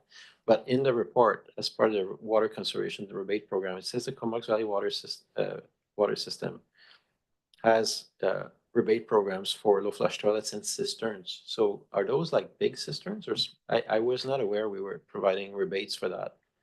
Does it already exist, and is it just available to people in that system? Yeah, I can see how that sentence is a little misleading. I think there in the distant past, we did provide a rebate. So in fact, neither rebates are no longer provided for either low flush toilets or cisterns. So currently it's, which I think it says further down in that paragraph. So currently we have smart irrigation control. Oh, sorry. Got it. Soil amendment rebate. So in the past, we've had them for things like low flush toilets and cisterns. So yeah, currently not for those, and only for those two that I mentioned. What it also mentions and highlights here is that our rebates are not currently offered anywhere other than within the Comox Valley water system. So that's something that's come up. Which I believe most of the interest now would probably be outside the Comox Valley water system for these types of rebates. So, okay, I'll just make a mental note for now and keep it for a future session on the topic. But thank you for the report, and it's good that we're doing this exercise, and this year was a little easier than other years, but already I can see staff around Graham Lake thinking about water conservation and places that could be more problematic over time, even though there's good news there as well. But yeah, it's good. I think that comprehensive view really will help the committee and the broader board in decision making. Thank you. It's good. Thank you. Thank you. So on receipt report, anyone opposed? Carries. Recommendation and seconded. Any further discussion? I think the recommendation was to receive the report. So are we receiving the report or aren't we? We did. Thank you. It's a long meeting. Damn it. No, we're doing fine here. I guess that brings us to the media questions. Globe and Mail. National Post. Okay. I'm happy to move in camera, but I think it's worth noting that the media has completely stopped covering EASC and the board. I mean, we're having all these hot topics, and Comox Valley Record has just completely disappeared. Last term, they were covering every meeting. Now we have these huge files that have amazing stories in them. Some of them really juicy for the media. They love when stuff goes sideways, and they're nowhere. They have completely stopped covering us. And I don't know if our staff at Comms, if we're happy with that at the staff level, probably, because all we do now is feed them our own like CVRD stuff every week or two. But the public interest is not being served in terms of what the issues of the day are in the Comox Valley, in my opinion. So just passing on that comment. Yes, I saw that express. You remember who was some media person, national media person, was expressing that very point. That used to be they covered school boards and municipal. So there's absolutely no interest, and we're operating even George Lamazier is retired. Since you said I heard the same in Area 8. You're not the only one who's hearing from residents saying, where have the news gone? Yeah. It may be worth reaching out to the editor and saying what is going on. I know they've had a lot of turnover. They had a lot of stable, long-time residents of the Valley, journalists who understood how the Valley worked. And now they have, and even the article that came out on transit, the journalists who tried to take transit to work, and then they ended up with 4 letters to the editor. And I'm like, well, you know what? If that journalist or if someone at the Record was covering the transit issue it'd be a much more educated piece that it would have gone from that journalist, right? So they've totally I don't know. It's really dropped, and I think it's to the detriment of Valley residents. Thanks for and move to go in camera on that note, not on that topic. Was that? I think we should go up new business actually before we go to camera. This one on new, oh yeah, new business. Yeah. Thank you, CEO. Looking forward to a Right. report regarding Okay, reassessing our. so on the new business, yes, jogging the memory to the tower discussion. I guess the motion would be simply for staff to bring back the policy, the telecommunication policy to the board with the potential for consideration of the committee and with staff for an update. And I can say, I can telegraph what I have in mind, but you heard me earlier that I think there's probably ways that we could better frame where towers would be acceptable in the rural areas of the Comox Valley. I come from, James does as well, like I come from a geography background. This is the kind of exercise that can be solved through maps and criteria. Yeah. And I think we heard I said feedback to us that the more forward-looking jurisdictions in Canada are doing these kinds of exercises. And I don't want to overburden staff because I know that, I'm hearing from all kinds of staff that, we're at capacity, but at the same time, this doesn't need to be a rapid exercise. I think if we put that on a longer term plan to try to come up with a framework that could avoid, it's now the 8th meeting that we have that's contentious around cell towers, and we need to find a way out of this. Next, Chair. So the resolution is simply for staff to bring back the telecommunication policy with an eye for a potential update, and then we can have a discussion. Yeah, it's a discussion we could possibly have with some of the providers too. Yeah. But, there's more than meets the eye in all this stuff than what they're letting on. So. Yeah, thank you. Good. Okay, Is there a so second? did we capture that somehow? Just bring it back. Okay. Any opposed to that? That carries, and now let's adjourn to in camera. First and seconded?